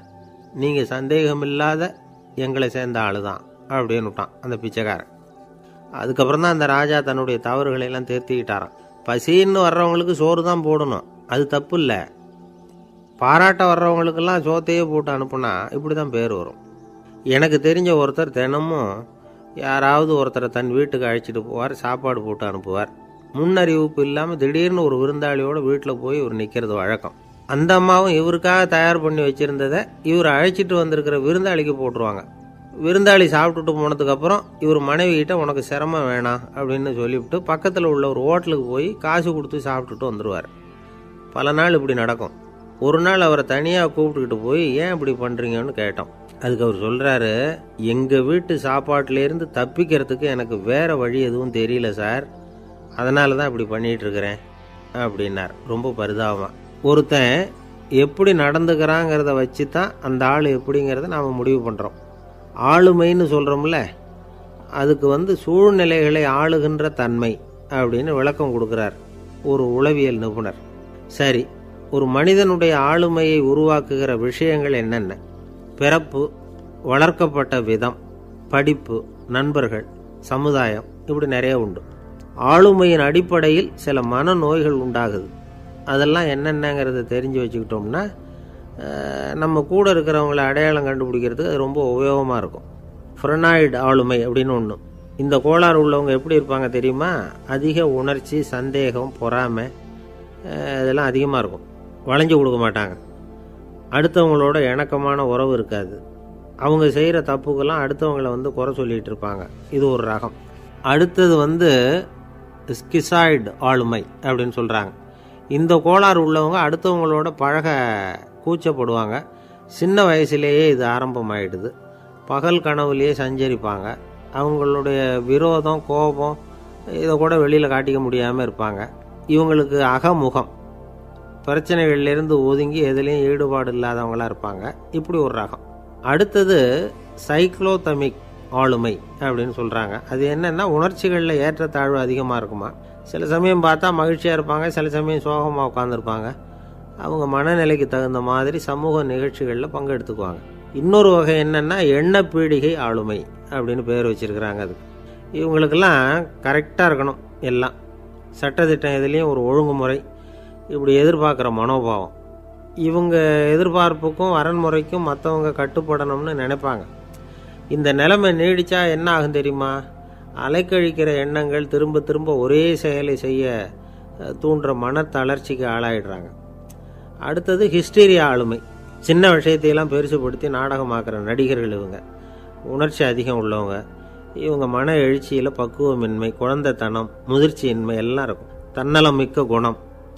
பிறர் தன்னை மட்டுமே கவனிக்கணும்னு நினச்சி செயல்படுறது, இதெல்லாம் இவங்க அடையாளம். அடுத்த ரகம் எப்படின்னா வளர்ச்சியற்ற ஆளுமைன்னு சொல்கிறாங்க. அடுத்தவங்களோட இணங்கி போக முடியாதவங்க.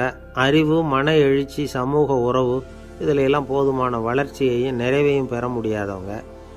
இவங்களால வாழ்க்கையில் முன்னேற முடியாது. பிச்சைக்காரங்க, குற்றவாளிகள் இவங்ககிட்டெல்லாம் இது மாதிரியான ஆளுமை அதிகமாக இருக்குமா. அடுத்தது என்னென்னா சோர்வுடைய ஆளுமை. எதுலேயும் உற்சாகம் இல்லாமல் சோர்ந்து போயிருப்பாங்க. அதுக்கெல்லாம் நமக்கு வலிமை இல்லைப்பா அப்படின்னு சொல்லிகிட்டு இருப்பாங்க. சின்ன விஷயங்களுக்கெல்லாம் அதிர்ச்சி அடையிறது. வாழ்வின் சுவையை அனுபவிக்க முடியாதவங்க. இன்னொரு ரகம் இது கொதித்தெழும் ஆளுமைங்கிறாங்க. எதுக்கு எடுத்தாலும் ஆத்திரம், குரோதம், வன் செயல் இதிலெல்லாம் ஈடுபாடு இப்படி உள்ளவங்க. நத்தை வகை ஆளுமை அப்படின்னு ஒன்று. அடுத்தவங்க மேலே விரோதம் இருக்கும், அடிக்கணுங்கிற எண்ணம் இருக்கும். ஆனால் அதை அப்படியே வெளியில் காட்டாமல் அதே சமயம் அமைதியான முறையில் வெறுப்பை வெளிக்காட்டுற ரகம். இவங்கெல்லாம் பேசாமல் கம்முன்னு இருந்துக்கிட்டே நினச்சதை நிறைவேற்றிக்கிடுவாங்க. முன்ஜாக்கிரதை ஆளுமை அப்படின்னு ஒரு ரகமாக. பாதுகாப்பின்மை, சந்தேகம், முழுமையின்மை, அறவேக்காட்டுத்தனம் இந்த மனப்போக்கு அதிகமாக இருக்கிறதுனால அகம்பாவம், புடிவாதம், எச்சரிக்கை எல்லாம் அளவுக்கு மீறி இருக்கும். இதுவரைக்கும் நாம் பேசிக்கிட்டு இருந்த ஆளுமை பண்புகள் அளவுக்கு அதிகமாக போயிட்டுதுன்னா ஆளுமை கோளாறுகள் ஏற்படும். அதன் அடிப்படையில் மனவியாதிகள் வருமா. அதனால் இணக்கமான, எல்லாரும் விரும்புகிற இயல்பான ஆளுமையை பெறுவதற்கு நாம் முயற்சி செய்யணும் அப்படிங்கிறது மனோதத்துவ நிபுணர்களுடைய ஆலோசனை. ஒருத்தர் ஒரு மனோதத்துவ டாக்டரை தேடிட்டு வந்தாராம். டாக்டர், எனக்கு மனசில் ஏதோ வியாதி, ஆளுமை கோளாறு, அதாவது எனக்கு சீக்கிரமாக செத்து போனால் தேவையில்லைன்னு தோணுது அப்படின்னாராம். உடனே அந்த டாக்டர், சரி அப்படின்னா இங்கே இருங்க, நான் வைத்தியம் பார்க்குறேன் அப்படின்னாராம். ஆஃபீஸு முடிஞ்சு வீட்டுக்கு போகிற சமயத்தில் ஒருத்தர் கடைக்கு போய் ஸ்வீட் வாங்கினார். சரி, வீட்டுக்கு பிள்ளைங்களுக்கு தான் வாங்கிட்டு போகிறார் அப்படின்னு மற்றவங்க நினச்சாங்க. அவர் அப்படி செய்யலை. அந்த இடத்துலையே பொட்டலத்தை பிரித்தார். திருட மாதிரி அப்படியே சுற்றி ஒரு தரம் பார்த்துக்கிட்டார். யாரும் தெரிஞ்சவங்க இல்லைங்கிறத முடிவு பண்ணிவிட்டு அவசரமாக அதை அப்படியே போட்டு முழுங்கிவிட்டு கையை தொடச்சிக்கிட்டு நல்ல பிள்ளை மாதிரி நடந்து போக ஆரம்பிச்சிட்டார். அவர் யாருன்னா, அவரோட பிரச்சனை எல்லாருக்கும் தெரியாது, சில பேருக்கு தான் தெரியும். அதாவது அவர் உடம்பில் சர்க்கரை இருக்குதுன்னு டாக்டர் சொல்லிவிட்டாராம். அதனால் வீட்டில் சர்க்கரையே இவர் கண்ணில் காட்டுறதில்ல. அதனால் இவர் யார் கண்ணிலையும் படாமல் இப்படிப்பட்ட வேலைகள்லாம் செய்கிறது வழக்கம். யாருக்கும் தெரியாமல் இப்படி ஸ்வீட்டை வாங்கி சாப்பிட்டுட்டு அவர் பாட்டுக்கு போயிடுறது. இப்படிப்பட்டவங்களுக்கெல்லாம் கொஞ்சம் ஆறுதலான தகவல் இன்றைக்கி. அது என்னென்னா, நாம் சாப்பிட்ற சர்க்கரைக்கும் நம்ம உடம்பில் உள்ள சில கோளாறுகளுக்கும் அப்படி என்ன தான் சம்மந்தம் இருக்குது. இதை பற்றி சமீபத்தில் சில ஆராய்ச்சிகள்லாம் நடந்திருக்குது. ஏன்னா சர்க்கரைன்னாவே விஷம் மாதிரி அதை பார்க்குறவங்களும் சில பேர் உண்டு. சின்ன பிள்ளைங்களுக்கு வயத்தில் பூச்சி உண்டாகிறதுலேருந்து பெரியவங்களுக்கு நீரிழிவு வர்ற வரைக்கும் எல்லாத்துக்கும் சர்க்கரை தான் காரணம்னு சொல்லிகிட்டு இருக்கிறோம். ஆனால் அந்த அளவுக்கு பயப்பட வேண்டிய அவசியம் இல்லை அப்படின்னு சொல்கிறாங்க. சர்க்கரை வியாதி, இருதய நோய், பித்த நீர்ப்பை நோய் இதெல்லாம் சில நோய்கள்லாம் நாம் சாப்பிட்ற சர்க்கரைக்கும் தொடர்பு இருக்குன்னு நினைக்கிறோம். ஆனால் அப்படி சம்பந்தம் உண்டுங்கிறதுக்கு போதுமான அளவுக்கு ஆதாரம் இல்லை அப்படிங்கிறாங்க ஆராய்ச்சியாளர்கள். ஒரே ஒரு சம்பந்தம் தான் உறுதியாக இருக்குதான். அதுவும் இந்த பல் சிதைவு அப்படின்னு இருக்கு இல்லையா, அந்த சர்க்கரை சாப்பிட்றதுக்கும் இந்த பல் சிதைவுக்கும் சம்பந்தம் இருக்குது அப்படிங்கிறத மட்டும் உறுதியாக சொல்கிறாங்க. சர்க்கரைன்னா நாம் சாப்பிட்ற ஜீனி மட்டும் இல்லை, பழம், காய்கறி, பால், தேன் இப்படி எல்லாத்துலேயும் அது இருக்குது. கேரட்டு கொடுக்குற சத்தில் 88% சர்க்கரை, ஆப்பிள் கொடுக்குற சக்தியில் 95% சர்க்கரை. இது ஜீனி சர்க்கரை, இது ஆப்பிள் சர்க்கரை அப்படிங்கிற வித்தியாசம்லாம் உடம்புக்கு கிடையாது. ரெண்டுமே உடனடியாக சக்தி கொடுக்குது. ஒரு ஸ்பூன் சர்க்கரையில் 16 கலோரி தான் சத்து இருக்குது. அதிகமாக சர்க்கரை சாப்பிட்டா நீரிழிவு வந்துருங்கிறது தப்பான ஒரு அபிப்பிராயம். டயபெட்டிஸுங்கிறது ஒரு மெட்டபாலிக் டிசார்டர், அவ்வளவுதான். அதாவது நாம் சாப்பிட்ற சர்க்கரையை நம்ம உடம்பு திறமையாக உபயோகப்படுத்திக்க முடியல அப்படின்னு அர்த்தம். அதனால தான் அதிகமாக இனிப்பு வேணாம்னு சொல்கிறோம். ஏற்கனவே உடம்பால் முடியாத ஒன்றை மறுபடியும் அது தலையில் சுமத்தி அதிகமாக வேலை வாங்க வேணாமே அப்படிங்கிறதுக்காக தான். ஆகாரத்தில் அதிகமாக சர்க்கரை இருந்தால் அதனால் உடனே சர்க்கரை வியாதி வந்துடும்ங்கிறதுக்கு விஞ்ஞான ரீதியாக போதுமான ஆதாரம் இல்லை. அதனால் எப்போவாவது அதிகமாக ஸ்வீட்டு சாப்பிட்டுட்டா ஐயோ அதிகமாக சாப்பிட்டோமோ என்ன பண்ண போகுது தெரியலையே அப்படின்னு நினச்சி மனசை போட்டு குழப்பிக்க வேண்டியதில்லை. பொதுவாக எதுவுமே அதிகமாக வேண்டாம், எல்லாம் சீராக இருந்தால் போதும். நீரிழிவுங்கிறது புதுசாக வந்துட்ட ஒரு நோய் இல்லை, ரொம்ப காலமாகவே இருக்கிற ஒன்று தான். நம்ம முன்னோர்கள் இதை மதுமேகம் அப்படின்னு சொல்லுவாங்க. அதை கட்டுப்படுத்துறதுக்கு அவங்களே சில வழிமுறையை சொல்லி வச்சுருக்கிறாங்க. அது என்னென்னா வேறு ஒன்றும் இல்லை, இந்த பாவக்காய், முள்ளங்கி, அருகம்புல், அவ்வளவுதான். வெள்ளை முள்ளங்கி இருக்குல்ல, அதை வாரத்துக்கு 3 நாள் சாப்பிட்டுக்கிட்டு வாங்க. நூலுக்கோல் ரொம்ப நல்லது. இல்லைன்னா முள்ளங்கி சாறு 1 ounce சாப்பிட்டுட்டு வரலாம். ரத்தத்தில் சேர்கிற சர்க்கரை அளவை இதெல்லாம் கட்டுப்படுத்துது. சிறுநீரில் காணப்படுகிற சர்க்கரை அளவையும் சமநிலைப்படுத்துது. தினமும் ஆகாரத்தில் கோதுமை, கேழ்வரகு, வெந்தயம், கருவேப்பிலை, சோயாபீன்ஸ் எது கிடைக்குதோ சேர்த்துக்கலாம். இப்படிலாம் செஞ்சுக்கிட்டு வந்தால் அப்புறம் வீட்டுக்கு தெரியாமல் கடையில் போய் நின்றுக்கிட்டு ஸ்வீட் வாங்கி திருட்டுத்தனமாக சாப்பிட வேண்டிய அவசியமே உங்களுக்கு வராது.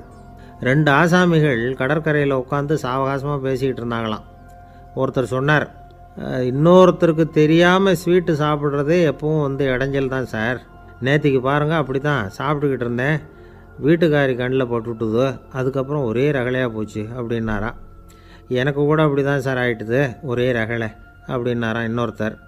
நீங்கள் சாப்பிட்டதும் உங்கள் வீட்டுக்காரங்க கண்ணில் போட்டுவிட்டுதா சார் அப்படின்னு கேட்டிருக்கார் இவர். அதுக்கு அவர் சொன்னாராம், அப்படி இல்லை சார், கடைக்காரர் கண்ணில் போட்டுவிட்டுதோ, நான் அவருக்கு தெரியாமல் அந்த ஸ்வீட்டை அவர் கடையிலேருந்து எடுத்திருந்தேன் அப்படின்னு விளக்கம் கொடுத்தாராம் இந்த ஆள். ஒருத்தர் முகத்தை தொங்க போட்டுக்கிட்டு ஒரு மாதிரியாக வந்தார். என்ன விஷயம்னு விசாரித்தேன். என்னுடைய நண்பன் ஒருத்தங்கிட்ட கருத்து வேறுபாடு, இனிமேல் நமக்குள்ளே எந்த சம்மந்தமும் வேணாம்னு நட்பை முறிச்சிட்டு வந்துட்டேன்னா. நண்பர்கள்னு இருந்தால் கருத்து வேறுபாடு வரத்தான் செய்யும்னு. கருத்து வேறுபாடு வராமல் இருக்கிறதுக்கு ஏதாவது வழி உண்டா அப்படின்னு கேட்டாங்க. அதை பற்றி நிபுணர்கள் சில யோசனைகளை சொல்லியிருக்கிறாங்கன்னு. முதல் விஷயம் என்னென்னா, உங்கள் நண்பனுக்கு ஒரு செய்தி சொல்லணும்னா அதை நீங்களே நேரடியாக சொல்லுங்கள், அல்லது உங்கள் கைப்பட கடிதம் எழுதுங்க. அதாவது நேரடி தொடர்பு முக்கியம். அதை விட்டுட்டு இன்னொருத்தர் மூலமாக நண்பர்களுக்கு செய்தி அனுப்புனா நீங்கள் சொல்கிற செய்தி அப்படியே போய் சேராது, அது சேதமாயிடும்.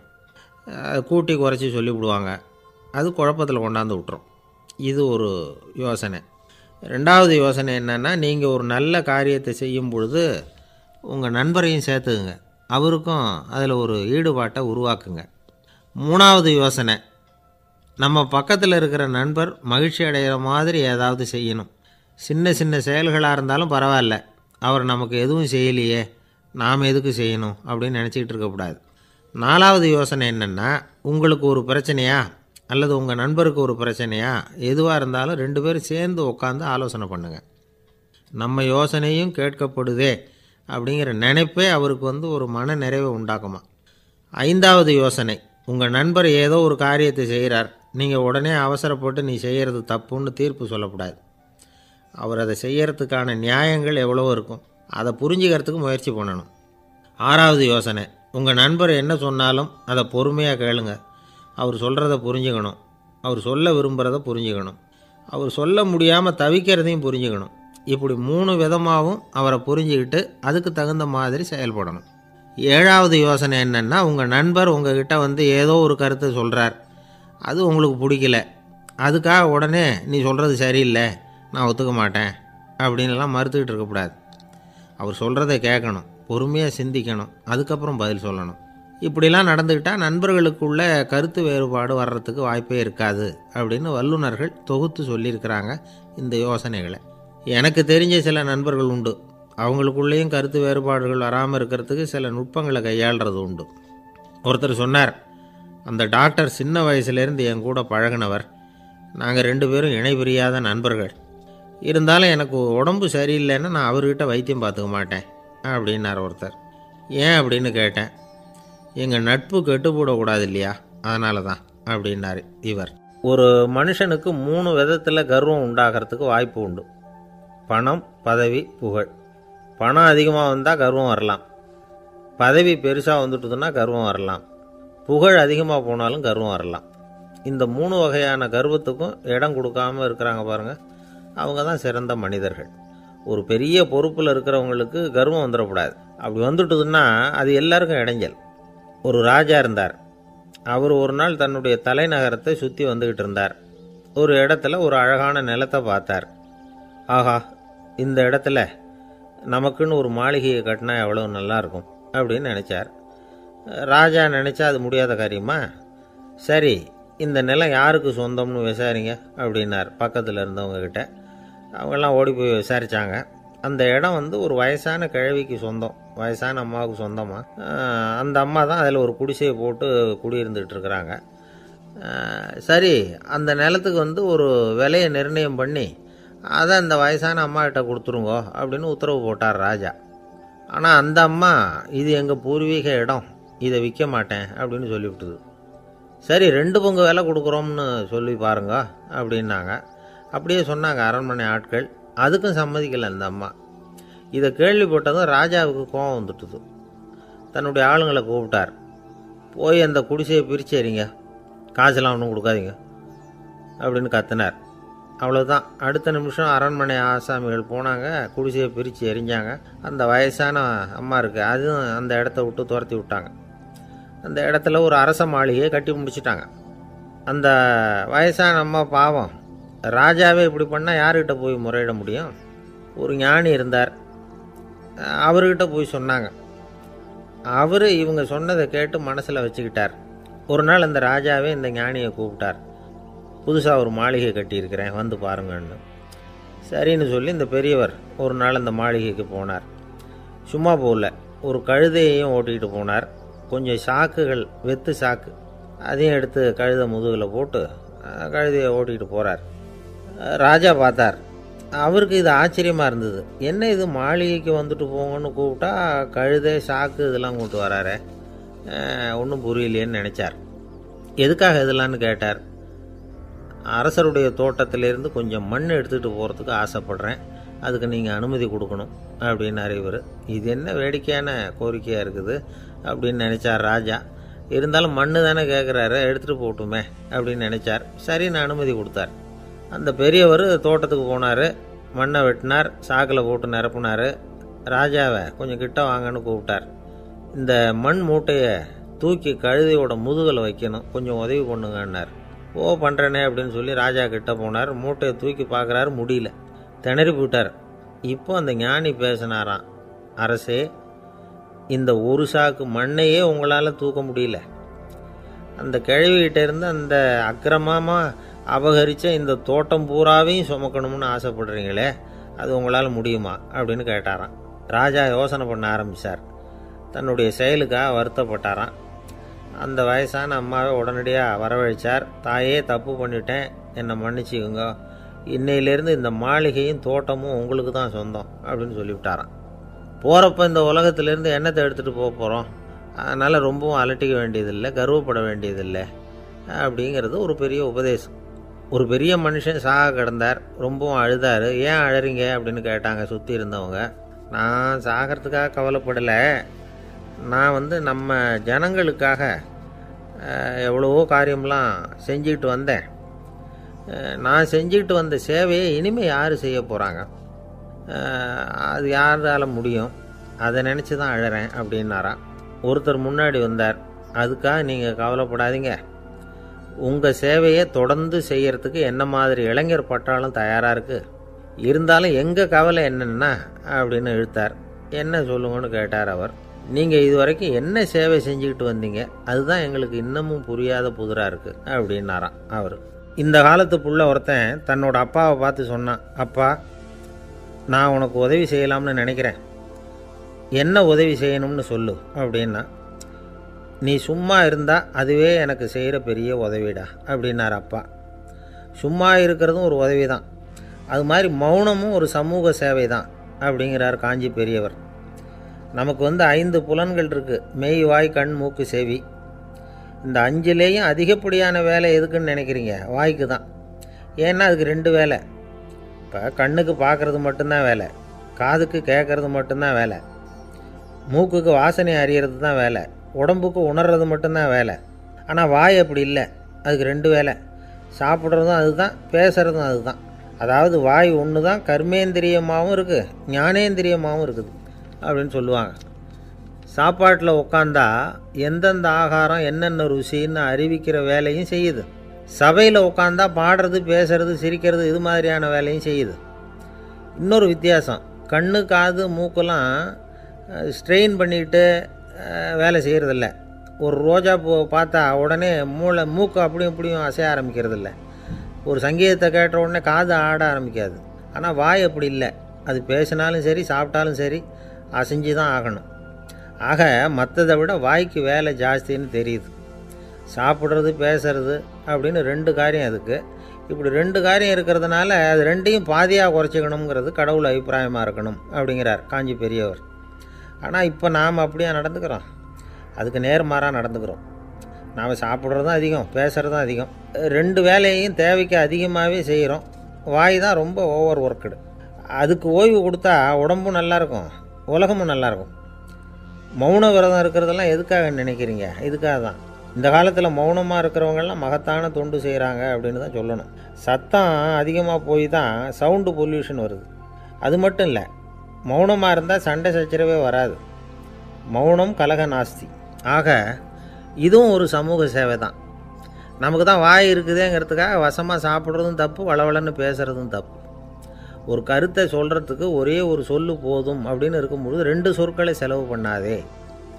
எவ்வளவு சொன்னாலும் அதனால் ஒரு பயனும் விளையாது அப்படின்னு தெரிய வருமேயானால் அந்த ஒரு சொல்லையும் விரயம் பண்ணாதே அப்படிங்கிறார் ஒரு அறிஞர்.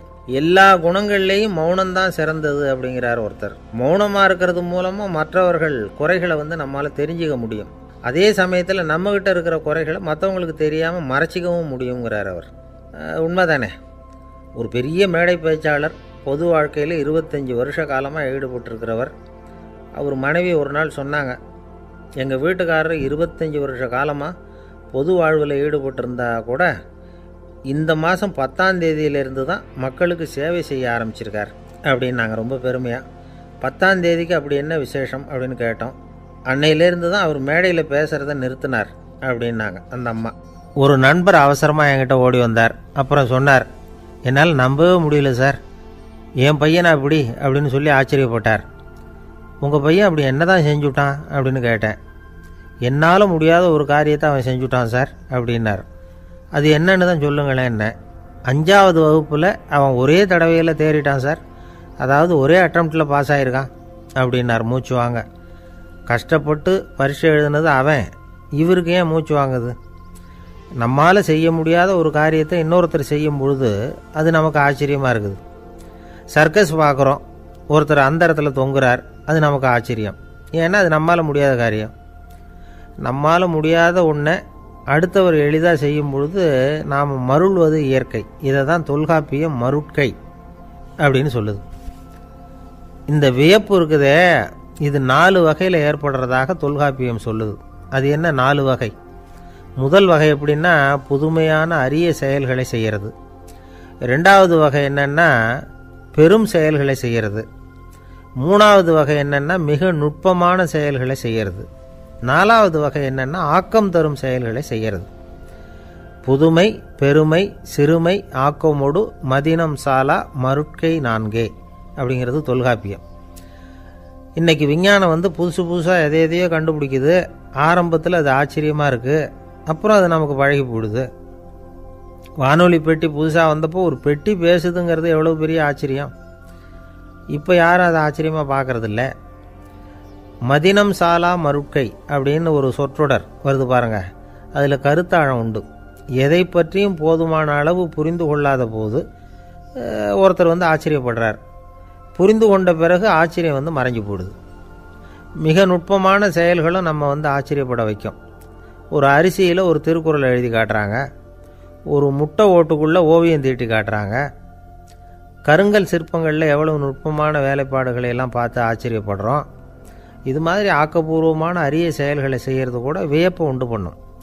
குப்பை கூலங்களை கூட வாழ்க்கைக்கு பயன்படுகிற பொருளாக மாற்றுகிறவர்கள் இருக்காங்க, அவர்களுடைய செயல் வியப்பு அளிக்குது.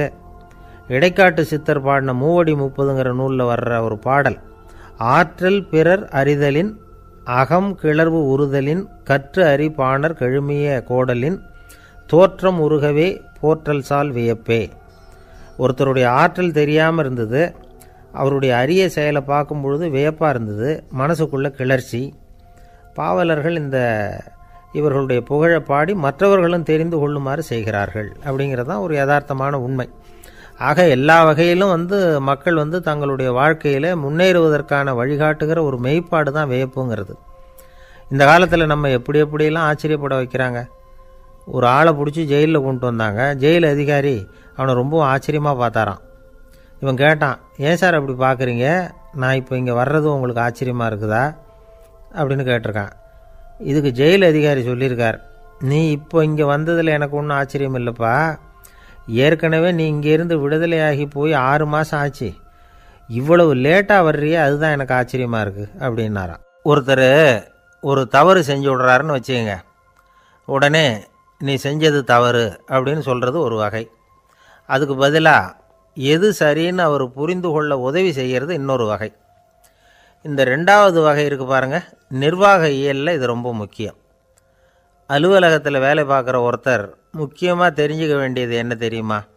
சக ஊழியர்கள்கிட்ட எப்படி பழகணும், மேலதிகாரிகள்கிட்ட எப்படி பழகணும், தனக்கு கீழே வேலை செய்கிறவங்கக்கிட்ட எப்படி பழகணும், வாடிக்கையாளர்கள்கிட்ட எப்படி பழகணும், இவங்க எல்லார்கிட்டையும் செம்மையான உறவை ஏற்படுத்திக்கிறது எப்படி, இதையெல்லாம் சொல்லிக் கொடுக்குற பாடம் தான் இன்டர் பர்சனல் ஸ்கில், திறமையான உறவு அப்படிங்கிறது. எந்த வேலையில் இருந்தாலும் சரி, இந்த உறவுகளை வளர்க்கும் திறன் உள்ளவங்க சீக்கிரம் முன்னுக்கு வந்துடுறாங்க. மற்றவங்க கிட்ட உறவை பலப்படுத்திக்கிறது எப்படி அப்படின்னு தெரிஞ்சுக்கிட்டோம்னா எந்த ஒரு தடையையும் சுலபமாக தாண்டி செய்கிற தொழிலில் முன்னுக்கு வந்துடலாம். ஹார்வர்டு பல்கலைக்கழகத்தில் ஒரு கணக்கெடுப்பு பண்ணி பார்த்தாங்களாம். பார்க்குற வேலையில் எது மாதிரி குணாதிசயம் உள்ளவங்க வேகமாக முன்னுக்கு வர்றாங்க அப்படின்னு தெரிஞ்சுக்கிறதுக்காக இந்த கணக்கெடுப்பு. வெவ்வேறு துறையில் வேகமாக முன்னுக்கு வந்திருக்கிற பல பேரை சந்தித்து இந்த சர்வேயை நடத்தியிருக்கிறாங்க. அவங்க கண்டுபிடிச்சி சொல்லியிருக்கிற உண்மை என்ன தெரியுமா? ஒருத்தர் ஒரு வேலையில் இருந்தால் அது சம்பந்தப்பட்ட சப்ஜெக்ட் பற்றிய அறிவு 35% இருந்தால் போதுமா. ஆனால் உறவுகளை வளர்க்கக்கூடிய திறன், இன்டர் பர்சனல் ஸ்கில்லு 65% வேணும். இப்படி உள்ளவங்க சீக்கிரம் முன்னுக்கு வந்துடுறாங்களாம். அதனால் ஒருத்தருக்கு வேலை சரியாக புரியலைன்னா கூட விவரமாக மற்றவங்கக்கிட்ட பழகிறது எப்படின்னு புரிஞ்சால் போதும், அவர் முன்னுக்கு வந்துடலாம். அலுவலகங்களில் மட்டும் இல்லை, எல்லா இடங்கள்லேயும் இது ரொம்ப முக்கியம். வீட்டுக்குள்ளேயும் இது ரொம்ப முக்கியம், வீட்டுக்கு வெளியேயும் இது முக்கியம். அடுத்தவங்கக்கிட்ட பழகிறது எப்படிங்கிறத தெரிஞ்சிக்காதவன் வாழ்க்கையில் முன்னேற முடியாது. இன்றைக்கி ஆயுதங்களால் காயப்படுத்தி கொள்ளுகிறவர்களை விட வார்த்தைகளால் காயப்படுத்தி கொள்ளுகிறவர்கள் தான் அதிகம். பெரியவங்க என்ன சொல்கிறாங்க தெரியுமா? நீங்கள் இந்த பூமியில் பிறந்ததன் அர்த்தம் பூர்த்தி ஆகணும்னா அடுத்தவங்களுக்கு உதவி பண்ணுங்க. அடுத்தவங்களுக்கு உதவி செய்ய முடியாவிட்டால் கூட பரவாயில்லை, ஆனால் யாரையும் புண்படுத்தி விடாதீங்க அப்படின்னு சொல்கிறாங்க. எனக்கு தெரிஞ்ச ஒருத்தர் ஒரு அலுவலகத்தில் வேலை பார்க்குறார். அவர் சொல்லுவார், எனக்கு இந்த இன்டர் பர்சனல் ஸ்கில் ரொம்ப அதிகம் சார், சக ஊழியர்கள்கிட்ட ரொம்ப சுமூகமாக நடந்துக்குவேன். என் கூட வேலை பார்க்குற ஒருத்தருக்கு ஏதாவது ஒரு கஷ்டம்னா அந்த சமயத்தில் அவர் செய்ய வேண்டிய வேலையை நான் செஞ்சுருவேன் சார் அப்படிம்பார். நான் அவர்கிட்ட சமீபத்தில் அப்படி ஏதாவது செஞ்சுருக்கீங்களா அப்படின்னு கேட்டேன். செஞ்சுருக்கேன் சார். போன வாரம் புதன்கிழமை ஆஃபீஸில் என் பக்கத்து சீட்டுக்காரருக்கு வயிற்று வலி, உடனே நான் மெடிக்கல் லீவ் போட்டுவிட்டு எங்கள் வீட்டுக்கு போயிட்டேன் சார் அப்படின்னார். ஒரு அம்மா தெருவில் உட்காந்து என்னத்தையோ தேடிட்டு இருக்கிறாங்க. அந்த அம்மா ஒரு சூஃபி ஞானி. அவங்க பேர் என்னென்னா ரபியா அல் அடாவியா. அந்த அம்மாவுக்கு கண் கூட தெளிவாக தெரியாது. அந்த பக்கமாக வந்த சில பேர் இவங்களுக்கு உதவி செய்கிறதுக்காக வந்தாங்க. என்ன தேடிட்டு இருக்கிறீங்க அப்படின்னு கேட்டாங்க. இதுக்கு அந்த அம்மா, அந்த கேள்வி அவ்வளோ முக்கியத்துவம் இல்லை, நான் தேடிட்டு இருக்கிறேன், உங்களால் முடிஞ்சால் எனக்கு உதவி பண்ணலாம் அப்படின்னாங்களாம். உதவி செய்ய வந்தவங்களுக்கு ஆச்சரியம். எதை தேடுறோங்கிறது தெரியாமல் இப்படி ஏன் நேரத்தை செலவழிக்கிறீங்க, நாங்கள் எப்படி உங்களுக்கு உதவ முடியும், எங்களுக்கு ஒன்றும் புரியலையே அப்படின்ட்டுருக்காங்க. சரி, உங்களை திருப்தி பண்ணுறதுக்காக சொல்கிறேன், ஒரு குண்டூசி தொலைஞ்சி போச்சு, அதை தேடுறேன் அப்படின்னாங்களாம் அந்த அம்மா. அதுக்கப்புறம் இவங்களும் சேர்ந்து தேட ஆரம்பிச்சிட்டாங்க. கொஞ்ச நேரம் ஆச்சு, ஒன்றும் கிடைக்கல. உதவி செய்ய வந்தவங்களும் அழுத்து போட்டாங்க. அப்புறம் கேட்டாங்க, இதை பாருங்கம்மா, இது ரொம்பவும் பெரிய தெரு, அகலமான தெரு, அதனால் குறிப்பாக நீங்கள் எந்த இடத்துல அந்த குண்டூசியை தொலைச்சிங்க அதை சொல்ல முடியுமான்னாங்களாம். இதுக்கு அந்த அம்மா, நீங்கள் மறுபடியும் அர்த்தமில்லாத கேள்வியை கேட்குறீங்க, உங்கள் கேள்விக்கும் நான் தேடுறதுக்கும் என்ன சம்மந்தம்னாங்களாம். இதை கேட்டதும் அவங்க ஒரு மாதிரி ஆயிட்டாங்க. என்னம்மா நீங்கள் பைத்தியம் மாதிரி பேசுகிறீங்க அப்படின்னாங்களாம். சரி, உங்களை மறுபடியும் திருப்திப்படுத்துறதுக்காக சொல்கிறேன். அதை நான் எங்கள் வீட்டில் தொலைச்சுட்டேன் அப்படின்னாங்களாம். அப்புறம் எதுக்காக இங்கே வந்து தேடிட்டு இருக்கிறீங்க அப்படின்னு கேட்டிருக்காங்க. ஏன்னா இங்கே தான் வெளிச்சம் அதிகமாக இருக்குது, அங்கே வீட்டுக்குள்ளே இருட்டாக இருக்குது, அதனால் இங்கே வந்து தேடுறேன். வெளிச்சம் உள்ள இடத்துல தானே தேட முடியும் அப்படின்னாங்களாம் அந்த ஞானி. இந்த கதைக்கு என்ன அர்த்தங்கிறத பெரியவங்க சொல்கிறாங்க. அதாவது இந்த தேடுதல்ங்கிறது ஒரு வியாதி. அது நம்ம சதா அலைய வைக்கும், பைத்தியமாக மாற்றுறதுக்கு முயற்சி பண்ணோம். ஒரு காலம் அது நிறைவு அடையவே அடையாது. வாழ்வுங்கிறது ஒரு புரிந்து கொள்ள முடியாத சதா இயங்கி கொண்டிருக்கிற ஒரு செயல். அதுக்கு ஆரம்பமும் இல்லை, முடிவும் கிடையாது. எதையோ தேடணும் அப்படிங்கிற உந்துதல் நமக்குள்ளே இருக்கும். ஆனால் குறிப்பாக எதை தேடிட்டு இருக்கிறோம் அப்படிங்கிறது புரியாது. அப்படி ஏதாவது ஒன்றை தேடி அடைஞ்சிடுறோம்னு வச்சுக்கோங்க, உடனே ஒரு அதிருப்தி வந்துடும். அதனால் வாழ்க்கைங்கிறது சலிப்பு நிறைந்தது அப்படிங்கிற எண்ணத்தை உண்டாக்கிக்கிறோம். ஒன்று அடைஞ்சதுக்கு அப்புறம் இன்னொன்று தேட ஆரம்பிச்சிருவோம். ஆக இந்த தேடல்ங்கிறது நாம் ஒன்று அடைஞ்சாலும் அடையாவிட்டாலும் தொடர்ந்து நடந்துக்கிட்டு தான் இருக்கும். இதுக்கு முடிவே கிடையாது. இந்த உண்மையை நாம் நல்லா புரிஞ்சுக்கணும் அப்படிங்கிறது பெரியவங்களுடைய கருத்து. ஏழையும் தேடுறான், பணக்காரனும் தேடுறான், நோயாளியும் தேடுறான், நோய் இல்லாதவனும் தேடுறான், அதிகாரம் உள்ளவனும் தேடுறான், அதிகாரம் இல்லாதவனும் தேடுறான், முட்டாளும் தேடுறான், அறிவாளியும் தேடுறான். ஆனால் யாரும் இதை தான் தேடி சாதிக்க போகிறோம், இதுதான் முடிவு அப்படின்னு திட்டவட்டமாக சொன்னதில்லை. ஒன்று அடைஞ்சதும் இன்னொன்று தேட ஆரம்பிச்சிடுறாங்க, அவ்வளோதான். அதாவது உங்களின் தேடுபவர் உங்கள் உள்ளேதான் இருக்கிறார், அவரை தேடி கண்டுபிடியுங்கள். இதுதான் ஞானிகள் நமக்கு சொல்லுகிற ஒரு ஆலோசனை. நம்மால் ஒருத்தன் ஜெயிலில் இருந்தான். இன்னொரு கைதி அவனை பார்த்து கேட்டான், ஏன்பா உன்னை பார்க்குறதுக்கு வெளியிலேருந்து யாருமே இங்கே வர்றது இல்லையே, உனக்கு சொந்தக்காரங்களே கிடையாதா அப்படின்னு கேட்டானான். ஏன் இல்லை, எனக்கு சொந்தக்காரங்க நிறைய பேர் உண்டு, அவங்க என்னை பார்க்க வராததுக்கு காரணம் வேற அப்படின்ட்டுருக்கான் இவன். என்ன காரணம்னு கேட்டான் அவன். அதுக்கு இவன் சொன்னானான், அதுக்கு என்ன காரணம்னா அவங்க எல்லாரும் இங்கே உள்ளேயே இருக்கிறாங்க அப்படின்னானா. ஒரு சீன தேசத்து அரசர் இருந்தார். அவருக்கு வயசாயிட்டுது. அவருக்கு அடுத்தபடியாக அவருடைய புள்ள பட்டத்துக்கு வரணும், ஆட்சி பொறுப்பை ஏற்றுக்கணும். ஒரு நல்ல தலைவனுக்கு இருக்க வேண்டிய பண்புகள்லாம் தன்னுடைய மகனுக்கு இருக்கணும்னு விரும்பினார் அந்த அரசர். அதனால் இளவரசனை பக்கத்தில் இருந்த ஒரு குரு கிட்ட அனுப்புனார். இளவரசன் அவர்கிட்ட போய் சேர்ந்தான். அந்த குரு என்ன பண்ணார் தெரியுமா, இவனை பார்த்து சொன்னார், இதை பாருப்பா, நீ என்ன பண்ணுற, இப்போவே பக்கத்தில் இருக்கிற காட்டுக்கு போ, நடு காட்டில் போய் ஒரு இடத்துல உட்காந்துக்கோ, அங்கே என்னென்ன சத்தம்லாம் உன் காதில் விழுதுன்னு கவனித்து கேளு, உன் காதில் விழுந்த ஓசைகள் என்னென்னங்கிறத என்கிட்ட வந்து சொல்லு, அதுதான் எனக்கு தெரியணும், உனக்கு வேலையும் அதுதான் அப்படின்னு சொல்லி அனுப்பி வச்சுட்டார். இளவரசன் காட்டுக்கு போனான். குரு சொன்னபடியே ஒரு இடத்துல உட்காந்து கவனித்து கேட்டான். அதுக்கப்புறம் குருக்கிட்ட திரும்பி வந்தான். என்னென்ன சத்தம்லாம் கேட்ட அப்படின்னு கேட்டார் குரு. குருவே, காட்டில் நான் பறவைகள் சத்தம்லாம் கேட்டேன், மிருகங்களின் ஓசையையும் கேட்டேன், இதை தவிர இடி மின்னல் மழை இதுகளோட சத்தத்தையும் கேட்டேன் அப்படின்னா. குரு யோசனை பண்ணார், நீ இன்னமும் சரியாக கேட்கல, அதனால் மறுபடியும் காட்டுக்கு போ, கொஞ்ச நாள் தங்கியிருந்து கேட்டுட்டு வா அப்படின்னார். இளவரசனுக்கு ஒன்றும் புரியல. இருந்தாலும் குருவின் கட்டளையாச்சே, மறுக்க முடியுமா? உடனே அவன் மறுபடியும் காட்டுக்கு போனான். ஒரு இடத்துல உட்காந்தான். கொஞ்ச நேரம் உன்னிப்பாக கவனித்து கேட்டான். சில நாள் கழித்து குருக்கிட்ட திரும்பி வந்தான். குருவே, இந்த தடவை சில துல்லியமான சத்தங்களை எல்லாம் கேட்டேன். தேனீ பறக்கிற சத்தம், நீரோடையின் மெல்லிய ஓசை, இதெல்லாம் கேட்டேன்னா. குரு சிரித்தார். நீ மறுபடியும் காட்டுக்கு போ, இன்னும் சில நாள் அங்கே இரு, முழுமையாக கவனமாக கேட்டுக்கிட்டு வா அப்படின்னு சொல்லி அனுப்பி வச்சுட்டார். இளவரசனுக்கு குழப்பம் அதிகமாயிட்டுது. ஒன்றுமே புரியல. மறுபடியும் காட்டுக்கு போனான். மௌனமாக ஒரு இடத்துல உட்காந்துட்டான். அப்படியே தியானத்தில் ஆழ்ந்துட்டான். சில நாளில் அவனுக்கு இதுவரை கேட்காத ஓசைகள்லாம் கேட்க ஆரம்பிச்சிட்டுது. இதைத்தான் நான் கேட்கணும்னு என்னுடைய குரு எதிர்பார்த்துருக்கிறாருங்கிறத புரிஞ்சுக்கிட்டான். உடனே குருக்கிட்ட ஓடனான். குருவே, இந்த தடவை காதுகளுக்கு கேட்க முடியாத சில ஓசைகளை கூட என்னால் உணர முடிஞ்சுது.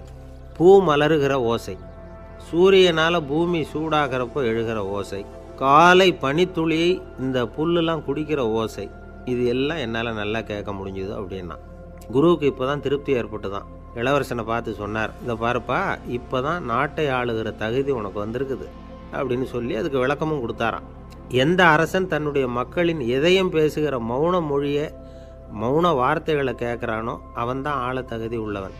எந்த அரசன் தன்னுடைய மக்களின் உணர்ச்சிகளை உண்மையாக உணர்றானோ அவன்தான் முதன்மையான அரசன். போலி வார்த்தைகளை மட்டும் கேட்டுட்டு பல மௌன ராகங்களை காதில் வாங்கிக்காதவன் அரசனே இல்லை.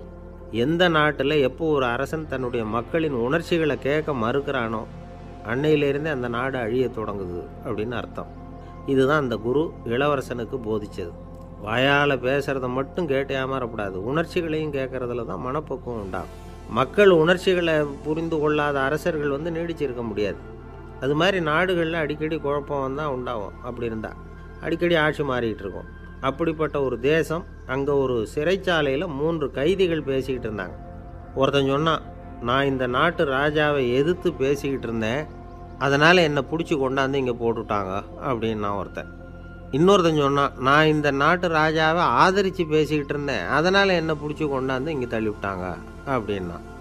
அது சரி, நீ என்ன தப்பு பண்ண அப்படின்னு சொல்லி 3வது ஆளை பார்த்து இவங்க கேட்டாங்க. அதுக்கு அந்த ஆள் சொல்கிறான், நான் தான் இந்த நாட்டு ராஜா அப்படின்னா. ஒரு ஆசாமி வேகமாக ஓடிக்கிட்டு இருந்தான்.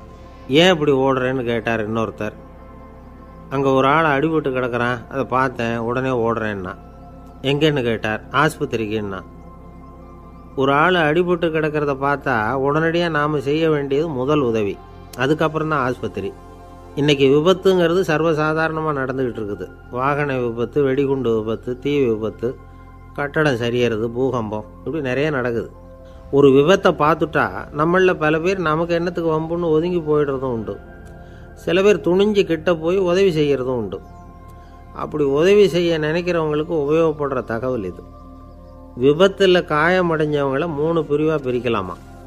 முதல் வகை கொஞ்சம் சீரியஸானது, உயிருக்கு உடனே ஆபத்து தரக்கூடியது. மூளை காயம், முகம், கழுத்து காயங்கள், இருதயம், நுரையீரல் காயங்கள், வயத்தில் உள்ளுறுப்பு காயங்கள், அதிகப்படியான இரத்தப்போக்கு, இதனால எல்லாம் பாதிக்கப்பட்டிருந்தால் அது முதல் வகை அப்படின்னு நாமளே மனசுக்குள்ளே முடிவு பண்ணிக்கணும்.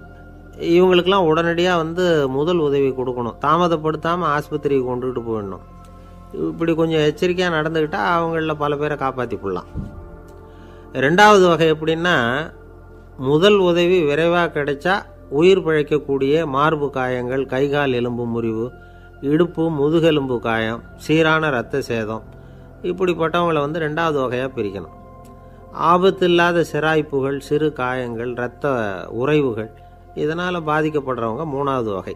ஒருத்தர் தலையில் அடிபட்டு நினைவு விழுந்துட்டார்னு வச்சுங்க, அவருக்கு வாந்தி வர்றதுனால புறையேறி மூச்சு அடைப்பு உண்டாகும். இப்படி ஆகாமல் இருக்கிறதுக்காக தலையை ஒரு பக்கமாக சாய்ச்சி வைக்கலாம். நாடி துடிப்பையும் இதய துடிப்பையும் தொட்டு பார்க்கணும். அது குறைஞ்சிருந்தாலும் சரி, நின்று இருந்தாலும் சரி, அவர் மார்பை நிமிஷத்துக்கு 80 தடவை உள்ளங்கையால் அழுத்தி இதய துடிப்பை மீட்கிறதுக்கு உதவி பண்ணணும். கழுத்தில் காயம்பட்டாலும் ஆபத்து அதிகம். கழுத்துக்கு அடியில் ஒரு துண்டை மடித்து வைக்கலாம். 2 பக்கமும் சின்ன தலையணை அல்லது துணி மடிப்புகளை வச்சு கழுத்தை அதிகமாக அசையாமல் பார்த்துக்கலாம். முதுகெலும்பு முறிஞ்சிருக்குமோ அப்படிங்கிற சந்தேகம் இருந்ததுன்னா அவரை அதிகமாக அசைய விடக்கூடாது. அதிகமாக அசைஞ்சால் தண்டு இடத்துல பாதிப்பு ஏற்பட்டு கைகால் விளங்காமல் போயிடும். அவரை ஒரு கனமான போர்வை இல்லைன்னா பாயில் படுக்க வச்சு 4 பேர் மெதுவாக தூக்கி மருத்துவ உதவிக்கு அனுப்பி வைக்கலாம். கையெலும்பு முறிஞ்சிருந்தால் முறிஞ்ச பாகத்தை உடம்போடு சேர்த்து அசையாமல் கட்டி போடலாம். கால் எலும்பு முறிஞ்சிருந்தால் மற்ற காலோடு சேர்த்து கட்டி போடலாம். முறிஞ்ச பாகம் தொங்காமல் பார்த்துக்கணும், அப்போ தான் வீக்கம் உண்டாகாமல் இருக்கும். வெட்டு காயம், குண்டடிப்பட்ட காயம், இதிலெல்லாம் ரத்தப்போக்கு அதிகமாக இருக்கும். ரத்தம் வெளியேற ஆபத்து அதிகம். சுத்தமான துணியை பல மடிப்புகளை மடித்து காயத்தின் மேலே வச்சு அழுத்தமாக ஒரு 10 நிமிஷம் பிடிச்சிக்கணும். ரத்தம் நின்ன உடனே காயத்துக்கு கட்டு போடலாம். சில சமயம் காயம்பட்ட பாகத்தை உயரமாக தூக்கி பிடிச்சிக்கிட்டா தான் ரத்த கசிவு நிற்கும். இந்த விவரங்களையெல்லாம் கொஞ்சம் மனசில் வாங்கி வச்சுக்கிட்டோம்னா சமயத்தில் உதவும். ஏன்னா இந்த காலத்தில் விபத்து எந்த ரூபத்தில் எப்போ வரும்னு யூகிக்கவே முடியல. நண்பர் ஒருத்தர் சொன்னார், நேற்றுக்கு பாருங்கள் சார், என் கண்ணு முன்னாடியே ஒரு சின்ன விபத்து நடந்ததுன்னார். என்னன்னு விசாரித்தோம். ஒரு பஸ்ஸில் வந்துக்கிட்டு இருந்தேன். அந்த பஸ்ஸில் பின்பக்கம் படி ஓரமாக நின்றுக்கிட்டு இருந்த ஒருத்தர் ரோட்டில் விழுந்துட்டார். டிரைவர் அதை கவனிக்கலை, நிறுத்தாமல் அவர் பாட்டுக்கு போகிறாருன்னார். கண்டக்டர் உடனே விசில் கொடுத்து பஸ்ஸை நிறுத்த வேண்டியது தானே அப்படின்னோம். அதுதான் சார் முடியாமல் போச்சுன்னார் அவர். ஏன்னு கேட்டாங்க. தவறி கீழே விழுந்ததே அந்த கண்டக்டர் தான் சார் அப்படிங்கிறார். ஒரு நண்பர், அவர்கிட்ட பேசிக்கிட்டு இருந்தேன். மனித உறவுகள் பற்றி அவர் சொல்லிகிட்டு இருந்தார். அமெரிக்காவில் தந்தை மகன் உறவு எப்படி இருக்குது, அப்படிங்கிறத விளக்கறதுக்கு அவர் ஒரு கதையை சொன்னார். ஒரு அப்பா பகல் பூராவும் அலுவலகத்தில் வேலை, ஓடி ஆடி உழைச்சிக்கிட்டு களைச்சி போய் ராத்திரி 10 மணிக்கு மேலே வீடு திரும்பினான். வீட்டு வாசலில் அவரோட மகன் காத்துக்கிட்டு இருக்கிறான். இன்னமும் தூங்கலை. அப்பாவை வாசல்லையே தடுத்து நிறுத்தி, அப்பா உனக்கு சம்பளம் எவ்வளவு அப்படின்னு கேட்குறான். ஏற்கனவே ஆஃபீஸ் பிரச்சனைகளால் அலுத்து போய் திரும்புகிற அப்பாவுக்கு கோவம் வந்துடுது. என்னடா இப்படிலாம் கேளுன்னு உங்கள் அம்மா உனக்கு சொல்லி கொடுத்தாளா அப்படின்னு சொல்லிவிட்டு உள்ளே போய் சட்டையை கட்டி மாட்டிவிட்டு குளிச்சுவிட்டு மறுபடியும் வெளியில் வந்து உடையை மாற்றுகிற சமயம் அப்போ மறுபடியும் மகன் உள்ளே வந்து நிற்கிறான் அவர் முன்னாடியே. அப்பா உனக்கு எவ்வளவு சம்பளங்கிறான் மறுபடியும். அப்பாவுக்கு எரிச்சல் அதிகமாகிட்டுது. மணிக்கு $20 போதுமா அப்படின்னார். அப்படின்னா எனக்கு ஒரு $10 தர முடியுமான்னா மகன். இதுக்கு தான் என் சம்பளம் எவ்வளவுன்னு கேட்டியா? 2ஆம் வகுப்பு படிக்கிற உனக்கு எதுக்குடா $10 அப்படின்னு கத்திவிட்டு தொலைக்காட்சி பெட்டியின் முன்னாடி போய் உட்காந்துக்கிட்டு ஏதோ நிகழ்ச்சியை பார்க்க ஆரம்பிச்சிட்டார். கொஞ்ச நேரம் கழித்து மறுபடியும் மகன் வந்து நிற்கிறான். அப்பா ப்ளீஸ் எனக்கு ஒரு $10 கொடுக்க முடியுமா? மகனுடைய கண்களில் கண்ணீர். என்னடா அவன் கண்ணீரை காட்டி காரியம் சாதிக்கலாம்னு பார்க்குறியா? ஒரு காசு கூட கொடுக்க மாட்டான் போ அப்படின்னு விரட்டி விட்டான். மகன் கண்ணீரை தொடச்சிக்கிட்டே கண்ணை தொடச்சிக்கிட்டு பேசாமல் போய் படுத்துக்கிட்டானா. கொஞ்ச நேரம் ஆச்சு. அப்பாவோட கோபம் கொஞ்சம் கொஞ்சமாக குறைஞ்சிது. பிள்ளைகிட்ட கோபமாக கத்துனது தப்பு தாங்கிறது புரிஞ்சுது அவனுக்கு. எழுந்திரிச்சு போனான், படுக்கை இறக்கி போனான். மகனை பார்த்தான். அவன் தலையணையை கட்டி பிடிச்சிக்கிட்டு அழுதுகிட்டு இருக்கிறான். அவனை மெல்ல நெருங்கி அவங்ககிட்ட எதமாக பேசுகிறதுக்கு ஆரம்பித்தானான். எதுக்குடா உனக்கு $10 பள்ளிக்கூடத்தில் கேட்டாங்களா அப்படின்னு கேட்டானான். மகன் சொல்லியிருக்கான், இல்லை டாடி, உனக்கு 1 மணி நேரம் சம்பளம் $20ன்னு சொன்னேன். நீ ஏற்கனவே எனக்கு கொடுத்த பாக்கெட் மணி $10 என்கிட்ட இருக்குது. இப்போ நீ இன்னொரு $10 கொடுத்தீங்கன்னா அதையும் சேர்த்து $20 ஆகிடும். அந்த $20 நான் உனக்கு கொடுத்துருவேன். அப்படி கொடுத்தா நீ என் கூட 1 மணி நேரம் செலவழிப்ப இல்லையா? அதுக்காக தான் $10 கேட்டேன் அப்படின்னு சொன்னானான். அந்த அப்பா கண்ணு கலங்கி போச்சான். ஆதரவோடு தன்னுடைய மகனை கட்டி பிடிச்சி அழ ஆரம்பிச்சிட்டாராம். இதுதான் நண்பர் சொன்ன கதை. அமெரிக்கா மட்டும் இல்லை, உலகம் பூராவும் இன்றைக்கி மனித உறவுகள் இப்படி தான் மாறிட்டுருக்கு. பெரியவர்கள் அறிவுரை என்ன தெரியுமா? உங்கள் குழந்தைகளிடமிருந்து குழந்தை பருவத்தை பிரித்து விடாதீர்கள் அப்படிங்கிறது தான். அதாவது இன்றைய குழந்தைகள் தங்கள் பிருந்தாவனத்தை இழந்து விடுகிறார்கள் அப்படிங்கிறது அவங்களுடைய கருத்து. இந்த நிலைக்கு நாம் காரணமாக இருந்துடக்கூடாது. குழந்தைகளோட விளையாடுவோம், குடும்பத்தோடு உறவாடுவோம் அப்படிங்கிறது தான் நம்முடைய நோக்கமாக இருக்கணும். இன்றைய உறவு முறைக்கு இன்னொரு உதாரணம் சொல்லுவாங்க. ஒருத்தர் வந்தாராம். அவர் பக்கத்தில் ஒரு சின்ன பையன். நாம் அவரை விசாரிக்கிறோம், யார் இந்த பையன் அப்படின்னா அவர் சொல்கிறார், இவன் எனக்கு தூரத்து உறவு அப்படின்னாராம். இந்த தூரத்து உறவுன்னா எப்படின்னு இருக்கான். இதுக்கு அவன் சொல்லியிருக்கிறான், இவன் எங்கள் அப்பாவுக்கு 8வது புள்ளை அப்படின்னானான். ஒரு ஊரில் ஒரு பெரிய ஞானி இருந்தார். அவர் படுக்கையில் இருந்தார். இன்னும் கொஞ்சம் நேரம்தான் அவர் இந்த உலகத்தில் இருக்க போகிறார். அவரை சுற்றி ஏகப்பட்ட கூட்டம். ஏற்கனவே அவருடைய உபதேசங்களை கேட்டவங்க பல பேர் அவரை சுற்றி நிற்கிறாங்க. அந்த ஞானி மெதுவாக கண்ணை திறந்து பார்க்குறார். எல்லாரும் அவருடைய கடைசி வார்த்தையை கேட்கறதுக்காக அவளோட காத்துக்கிட்டு இருக்கிறாங்க. அந்த ஞானி மெதுவாக பேச ஆரம்பித்தார். நான் என்னுடைய வாழ்நாள் பூராவும் உங்களுக்கு நிறைய போதனைகள் சொல்லிக்கிட்டு இருக்கிறேன். பேரானந்தம், மகிழ்ச்சி, தியானத்தன்மை இதை பற்றியெல்லாம் சொல்லியிருக்கிறேன். இப்போ நான் வேறு ஒரு கரைக்கு போய்கிட்டு இருக்கிறேன். நான் இனிமேல் இந்த கரையில் இருக்க மாட்டேன். நீங்கள் நான் சொன்னதையெல்லாம் கேட்டீங்க, ஆனால் எதையும் நீங்கள் நடைமுறைப்படுத்தி பார்க்கல. எல்லாம் கேட்டதோடு சரி, அதோடு விட்டுவிட்டீங்க. அப்புறம் அதை தள்ளி போட்டுக்கிட்டே வந்துட்டீங்க. மேலும் அதை தள்ளி போடுறதுல எந்த பிரயோஜனமும் கிடையாது. இப்போ நான் போய்கிட்டு இருக்கிறேன். உங்களில் யாராவது என்னோட வர்றதுக்கு தயாரா அப்படின்னு கேட்டார். அவ்வளவுதான். யாரும் வாயை திறக்கலை. ஒரே மௌனம், சத்தமே இல்லை. ஒருத்தர் பார்த்துக்கிட்டே நிற்கிறாங்க. அந்த கூட்டத்தில் ஒரு ஆள் அந்த ஞானி கூடவே 40 வருஷத்துக்கு மேலே இருந்திருக்கிறான். அவனும் வாயை திறக்காமல் இன்னொருத்தன் முகத்தை பார்த்துக்கிட்டே நிற்கிறான். இந்த சமயத்தில் பின்னாடி நின்றுக்கிட்டு இருந்த ஒருத்தன் கையை தூக்கினான். ஞானி அவனை பார்த்தார். சரி, ஒருத்தனுக்காவது நம்மோட வர்றதுக்கு தைரியம் இருக்குது அப்படின்னு நினச்சார். ஆனால் அந்த ஆள் என்ன சொன்னான் தெரியுமா? ஐயா, நீங்கள் கேட்குறப்போ நான் உடனே எழுந்திருக்கல, கையை மட்டும்தான் தூக்கினேன். என்ன காரணம்னா, நான் எப்படி அடுத்த கரைக்கு சேர்றதுங்கிறது தெரிஞ்சுக்கிறதுக்காக தான். அந்த விவரத்தை மட்டும் இப்போ உங்ககிட்ட இருந்து நான் தெரிஞ்சுக்க ஆசைப்பட்றேன். ஏன்னா இப்போ நான் உங்கள் கூட வர்றதுக்கு தயாராக இல்லை. எவ்வளவோ காரியங்களை நான் இன்னும் இங்கே முடிக்க வேண்டி இருக்குது. வீட்டுக்கு ஒரு விருந்தினர் வந்திருக்கிறார். என்னுடைய இளைய மகனுக்கு கல்யாணம் பண்ணி வைக்கணும். அதனால் இன்றைக்கி உங்கள் கூட வர முடியாது. அது மட்டும் இல்லை, இப்போ உங்கள் கூட அடுத்த கரைக்கு வந்தால் திரும்பி வர முடியாதுன்னு வேறு சொல்கிறீங்க. அதனால் இப்போ நான் வரல, இன்னொரு நாள் நிச்சயமாக நான் வர்றேங்க, வந்து உங்களை சந்திக்கிறேன். அதனால் இப்போ நீங்கள் இன்னொரு தடவை எங்களுக்கு விளக்கமாக சொல்லணும். ஏற்கனவே பல தடவை சொல்லியிருக்கிறீங்க, தயவு பண்ணி இப்போ ஒரு தடவை சொன்னீங்கன்னா சௌகரியமாக இருக்கும். அந்த அடுத்த கரையை அடையிறது எப்படி, இப்போ ஒரு தடவை அதை விளக்கமாக சொல்லிட்டிங்கன்னா நல்லா ஞாபகப்படுத்திக்குவேன். அது சரியான சமயம் வர்றப்போ இது எனக்கு உதவியாக இருக்கும் அப்படின்னு நானும். ஆனால் உண்மை என்ன தெரியுமா, அந்த சரியான சமயம் வரவே இல்லை அப்படிங்கிறது தான் உண்மை. இப்படி அந்த கதை முடியும். இந்த கதை அந்த ஒரு ஆளுக்கு மட்டும் இல்லை, கிட்டத்தட்ட எல்லாருக்குமே அது பொருந்தும் அப்படிங்கிறாங்க விவரம் தெரிஞ்சவங்க. எல்லாருமே அந்த சரியான தருணத்துக்காகத்தான் காத்துக்கிட்டு இருக்கிறாங்களாம். அதுக்காக ஜோசியம் பார்க்குறாங்க, கைரேகை பார்க்குறாங்க, நாளைக்கு என்ன நடக்குங்கிற ஆவலில் எல்லாரும் காத்துக்கிட்டு இருக்கிறாங்க. ஆனால் அந்த ஒரு நாள் ஒருபோதும் வரப்போகிறதில்ல. நீங்கள் தள்ளி போடுறதுக்காக பல அர்த்தமில்லாத காரணங்களை தேடுறீங்க அப்படிங்கிறார் ஒரு ஞானி. காத்திருக்கிறதுலேயே நம்ம காலம் ஓடி போயிடுது. ஏன்னா இன்றைக்கி நாம் சிந்திக்கிறது நாளைக்கு நாம் சிந்திக்கிறது இல்லை, ஒவ்வொரு நாளும் ஒவ்வொரு மாதிரி போயிடுது. நாளைக்கு மறுநாளை பற்றியே சிந்திக்கிறோம். இப்படியே அது பாட்டுக்கு போயிடும். கரையை தொட்டு பார்க்குறது எப்போ, இதுதான் கேள்வி. நமக்கு வேண்டியப்பட்ட ஒருத்தர் ஒரு ரயில்வே பிளாட்ஃபாரத்தில் நின்றுட்டு இருக்கிறார். அங்கே இருக்கிறவங்ககிட்ட கேட்குறாராம், விசாரிக்கிறார், ஏங்க கிழக்க போகிற ரயில் போயிட்டுதுங்களான்னாராம். போயிட்டுதுன்னு இருக்கிறாங்க. கொஞ்ச நேரம் கழித்து ஏங்க மேற்க போகிற ரயில் போயிட்டுதுங்களான்னு கேட்டிருக்காரு. போயிட்டுதுங்களான் இருக்காங்க. அப்புறம் கொஞ்சம் நேரம் கழித்து மறுபடியும் ஏங்க 10:30 மணி வண்டி போயிட்டுதான்னு கேட்டிருக்காரு. தொடர்ந்து காலையிலேருந்து சாயந்தரம் வரைக்கும் இப்படி ஒரே இடத்துல நின்றுட்டு கேட்டுக்கிட்டே இருக்கிறார். இதை பார்த்துக்கிட்டு இருந்த ஒருத்தர் அவர்கிட்ட ஏங்க நீங்கள் எங்கே போகணும் அப்படின்னு கேட்டாராம். இவர் மெதுவாக சொன்னாராம், இந்த ரயில்வே லைனை தாண்டி அந்த பக்கம் போகணும் அப்படின்னாராம். நம்பிக்கை இல்லைன்னா இந்த உலகத்தில் நாம் நடமாடவே முடியாது. அவநம்பிக்கையோடு இருந்துக்கிட்டு இருந்தால் என்றைக்கும் அவஸ்தை தான். நாம் நம்புறது நடக்குதோ இல்லையோ அது வேறு விஷயம். ஆனால் எதையும் நம்பி தான் நாம் அடி வைக்க வேண்டியிருக்கு. வேறு ஒன்றும் வேணாம், ஒரு லாட்ரி சீட்டு வாங்குகிறோம், அது எங்கே நமக்கு விழப்போகுது அப்படிங்கிற அவநம்பிக்கையோடவா வாங்குகிறோம். பரிசு நமக்கு தான் அப்படிங்கிற நம்பிக்கை உள்ளூர இருக்கிறதுனால தான் அதை வாங்குகிறோம். இருந்தாலும் முடிவு வேறு மாதிரி ஆகிடுது. அதுக்காக மனசு சோர்ந்து போகிறதில்ல, அடுத்த மாதமும் சீட்டு வாங்குகிறோம்.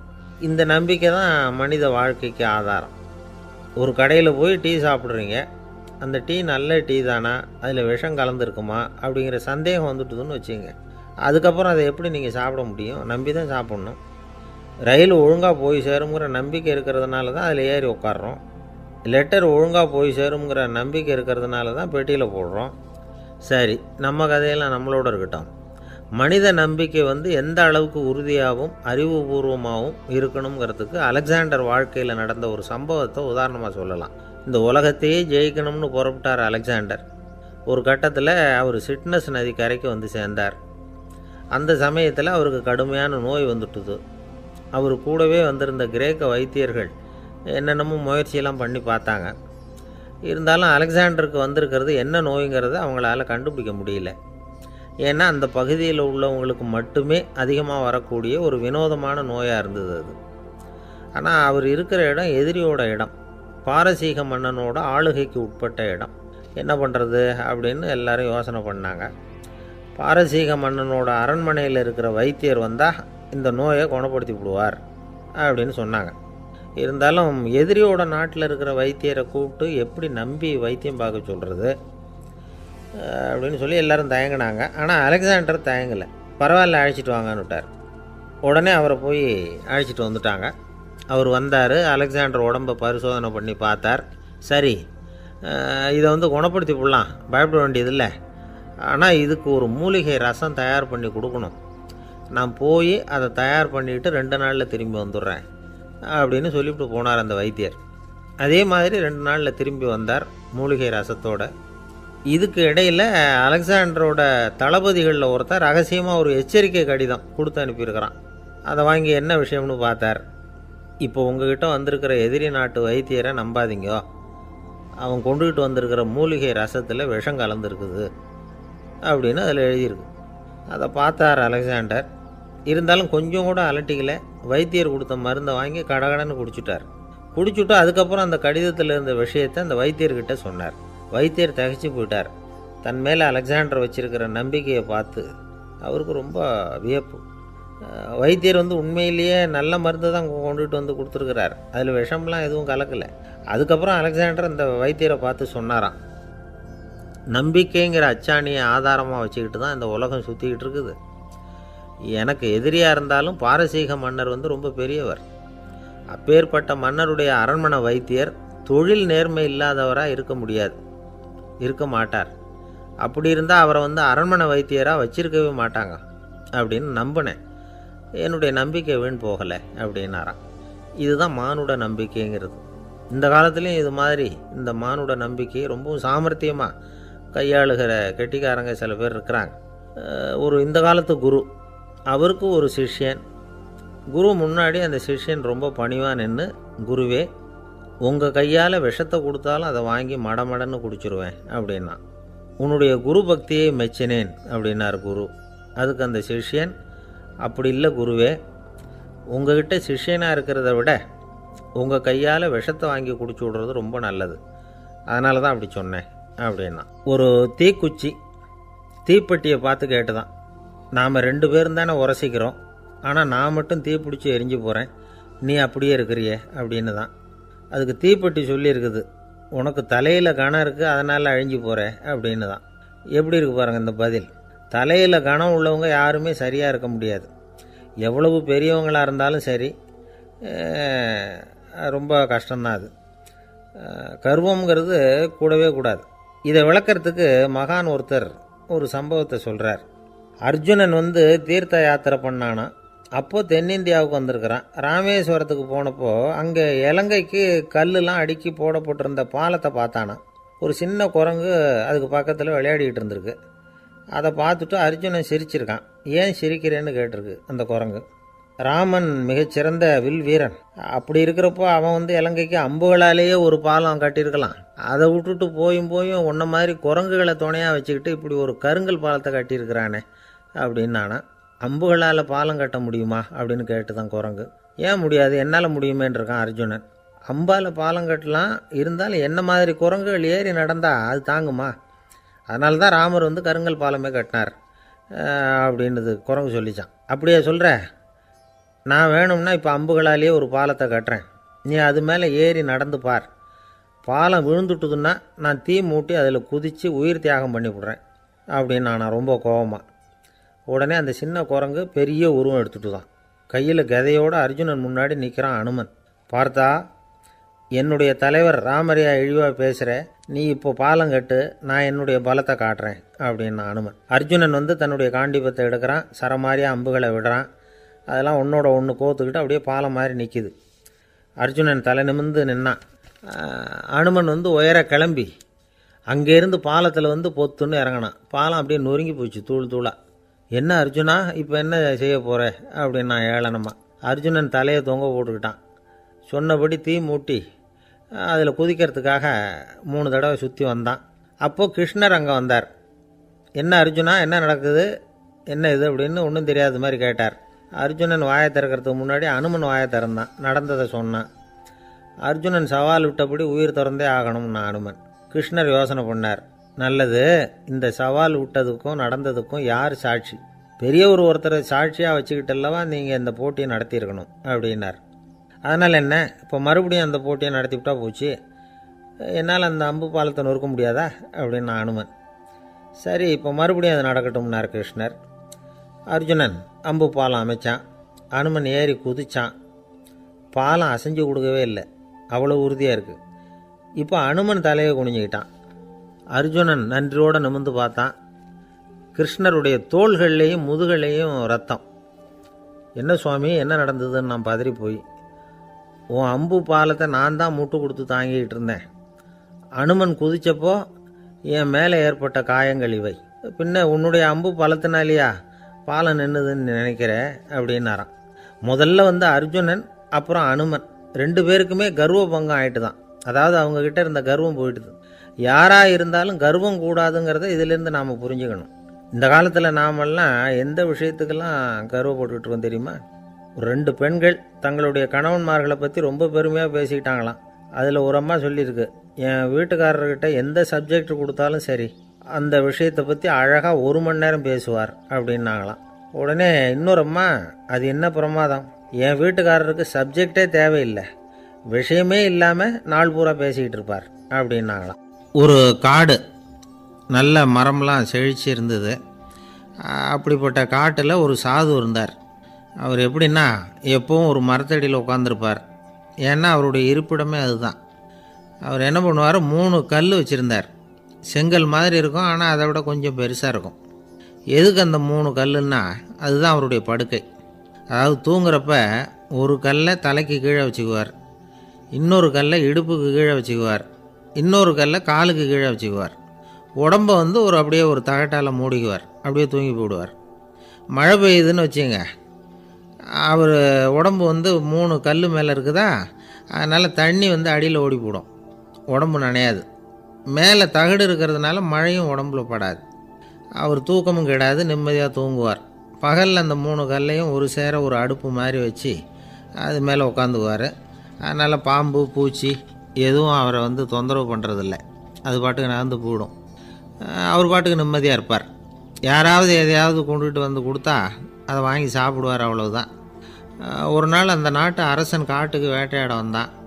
அந்த வழியாக வந்தப்போ இந்த சாது படுத்துருக்கிறத பார்த்தான். பரிதாபப்பட்டான். ஐயோ பாவம், இவர் இப்படி இந்த கல் மேலே உடம்பை வச்சுக்கிட்டு தூங்குறாரே, என்ன பாடுபடுவார். இவரை நாம் அரண்மனைக்கு அழைச்சிட்டு போய் சுகமாக நிம்மதியாக இருக்கிறதுக்கு வழி செஞ்சு கொடுப்போம், அது ரொம்ப நல்லாயிருக்கும் அப்படின்னு நினச்சான். அப்படி நினச்சிக்கிட்டே அரண்மனைக்கு வந்துட்டான். அதுக்கப்புறம் ஒரு பல்லக்கையும் 2 சேவகர்களையும் காட்டுக்கு அனுப்பி அந்த சாதுவை மெதுவாக இங்கே அழைச்சிட்டு வந்துடுங்க அப்படின்னு சொல்லி அனுப்பி வச்சான். இவங்க போய் அவர்கிட்ட விவரத்தை சொன்னாங்க. எனக்கு என்னத்துக்கு அரண்மனை வாசம் அப்படின்னார். இருந்தாலும் மன்னர் உத்தரவு, நீங்கள் அவசியம் வரணும் அப்படின்னாங்க இவங்க. சரின்னு சொல்லிவிட்டு வேறு வழி இல்லாமல் புறப்பட்டார். புறப்படும் பொழுது என்ன பண்ணார்னா, மறக்காமல் அந்த 3 கல் ஒரு தகடு அதையும் எடுத்து பல்லக்கில் வச்சுக்கிட்டார். என்னத்துக்கு இதையெல்லாம் எடுத்து வைக்கிறாரு அப்படின்னு சொல்லி அவங்க யோசனை பண்ணாங்க. இருந்தாலும் அதை பற்றி ஒன்றும் கேட்கல. பேசாமல் அவரை அழைச்சிட்டு போய் அரண்மனையில் விட்டுட்டாங்க. அரசன் ஓடி வந்தான், வரவேற்றான், அறுசுவை உணவு படைத்தான். அவர் படுக்கிறதுக்கு தங்க கட்டில், பட்டு மெத்தை, இப்படி எல்லாம் ஏற்பாடு பண்ணி வச்சான். இங்கே படுத்து ஓய்வு எடுத்துக்குங்க அப்படின்னு சொல்லிவிட்டு அவன் பாட்டு போயிட்டான். மறுநாள் காலையில் பார்க்குறான், சாது படுத்துருக்கிறார். எப்படி தெரியுமா, அந்த பட்டு மெத்தை மேலே 3 கல்லையும் வச்சு வழக்கம் போலவே அது மேலே படுத்துருக்கிறார். அதுக்கு மேலே தகடு. அரசன் பார்த்துட்டு அதிர்ச்சி ஆகிட்டான். என்ன சுவாமி இப்படி அப்படின்னா, சாது சொன்னார், எனக்கு தேவையும் இல்லை குறையும் இல்லை, எல்லா இடத்துலையும் எனக்கு ஒரே மகிழ்ச்சி தான் அப்படின்னார்.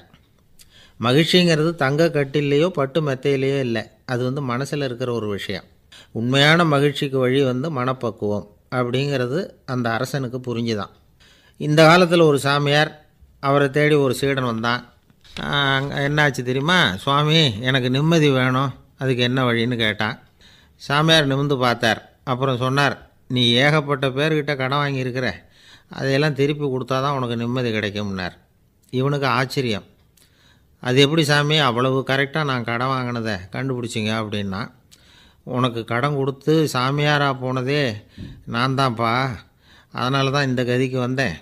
என்கிட்டயே நிம்மதிக்கு வழி கேட்குறியே, அதுதான்டா வேதனை அப்படின்னாராம் அவர். ஒரு குரு, இளம் சீடர்கள் எதிரில் உட்காந்துருக்கிறாங்க. குரு பாடம் நடத்திக்கிட்டு இருக்கிறார். சீடர்களுக்கு ஒரு ஆசை, அதாவது ஒரு முக்கியமான மந்திரத்தை நம்ம குருநாதர்கிட்ட இருந்து கற்றுக்கணும் அப்படிங்கிறது அவங்க ஆசை. அது என்ன மந்திரம்னா, இறந்தவரை உயிர்ப்பிக்கக்கூடிய புனித மந்திரம். அதாவது செத்தவங்களுக்கு மீண்டும் உயிர் உண்டாக்குகிற மந்திரம். குருவே தயவு பண்ணி அந்த மந்திரத்தை எங்களுக்கு உபதேசிக்கணும் அப்படின்னு கேட்டாங்க. அது ரொம்ப ஆபத்தானது, அது என்னத்துக்கு உங்களுக்கு வேண்டாமேன்னாராம் குரு. எங்களுடைய நம்பிக்கை உறுதிப்படுறதுக்காகத்தான் கேட்குறோம், வேற ஒன்றும் இல்லை அப்படின்னாங்களாம் சீடர்கள். பக்குவப்படாத அறிவுங்கிறது ரொம்ப ஆபத்தானது அப்படின்னாராம் குரு. இது சீடர்களுக்கு புரியல. அது எப்படிங்க பக்குவப்படாத அறிவு ஆபத்தானதுன்னு சொல்கிறீங்க, அப்படின்னா என்ன அப்படின்னு கேட்டிருக்காங்க சீடர்கள். குரு அதுக்கு விளக்கம் கொடுத்தாராம். அந்த மந்திரத்தை எப்போ பயன்படுத்தணுங்கிறது முக்கியம். அதை அறியக்கூடிய ஞானம் ஏற்படுகிற வரைக்கும் அதை தெரிஞ்சுக்காமல் இருக்கிறது தான் நல்லது, இல்லைன்னா ஆபத்துன்னாராம். ஆனால் அந்த சீடர்கள் அதை கேட்குற மாதிரி இல்லை, ரொம்ப பிடிவாதம் பண்ண ஆரம்பிச்சுட்டாங்க. சரி வாங்க சொல்கிறேன்னார் குரு. எல்லோரும் வந்தாங்க. அந்த புனித மந்திரத்தை அவங்களுக்கு ரகசியமாக உபதேசம் பண்ணார். உபதேசம் பண்ணிவிட்டு அவங்களுக்கு எச்சரிக்கையும் கொடுத்தார். இந்த மந்திரத்தை நல்லா ஆராய்ச்சி பார்த்ததுக்கு அப்புறம்தான் உச்சரிக்கணும், அவசரப்பட்டு எதுவும் செஞ்சிடக்கூடாது. அப்படின்னு ஒரு தடவைக்கு பல தடவை எச்சரிக்கை கொடுத்தார். சரின்னு சொல்லிவிட்டு அவங்கெல்லாம் மந்திரத்தை கற்றுக்கிட்டு எழுந்திரிச்சு போயிட்டாங்க. ஒரு நாள் அந்த சீடர்கள் எல்லாம் மணற்பாங்கான இடத்துல அப்படியே நடந்து போயிட்டுருக்கிறாங்க. ஒரு பாலைவன பகுதி மாதிரி ஒரு இடம். அங்கே ஒரு இடத்துல எலும்புகள் குவியலாக கிடந்தது. உடனே இந்த சீடர்கள் முன்ன பின்ன யோசிக்காமல், தியானமும் பண்ணாமல், அந்த மந்திரத்தோட பயனை சோதித்து பார்க்கணும் அப்படின்னு நினச்சிக்கிட்டு அந்த மந்திரத்தை உச்சரிக்க ஆரம்பிச்சிட்டாங்க. அவ்வளோதான். உடனே என்னாச்சு தெரியுமா? அந்த எலும்புகள் எல்லாம் ஓநாய்களாக மாறி அவங்கள துரத்த ஆரம்பிச்சிட்டுது. சீடர்கள் எல்லாம் தலைதெறிக்க ஓட ஆரம்பிச்சிட்டாங்க. ஓநாய்களும்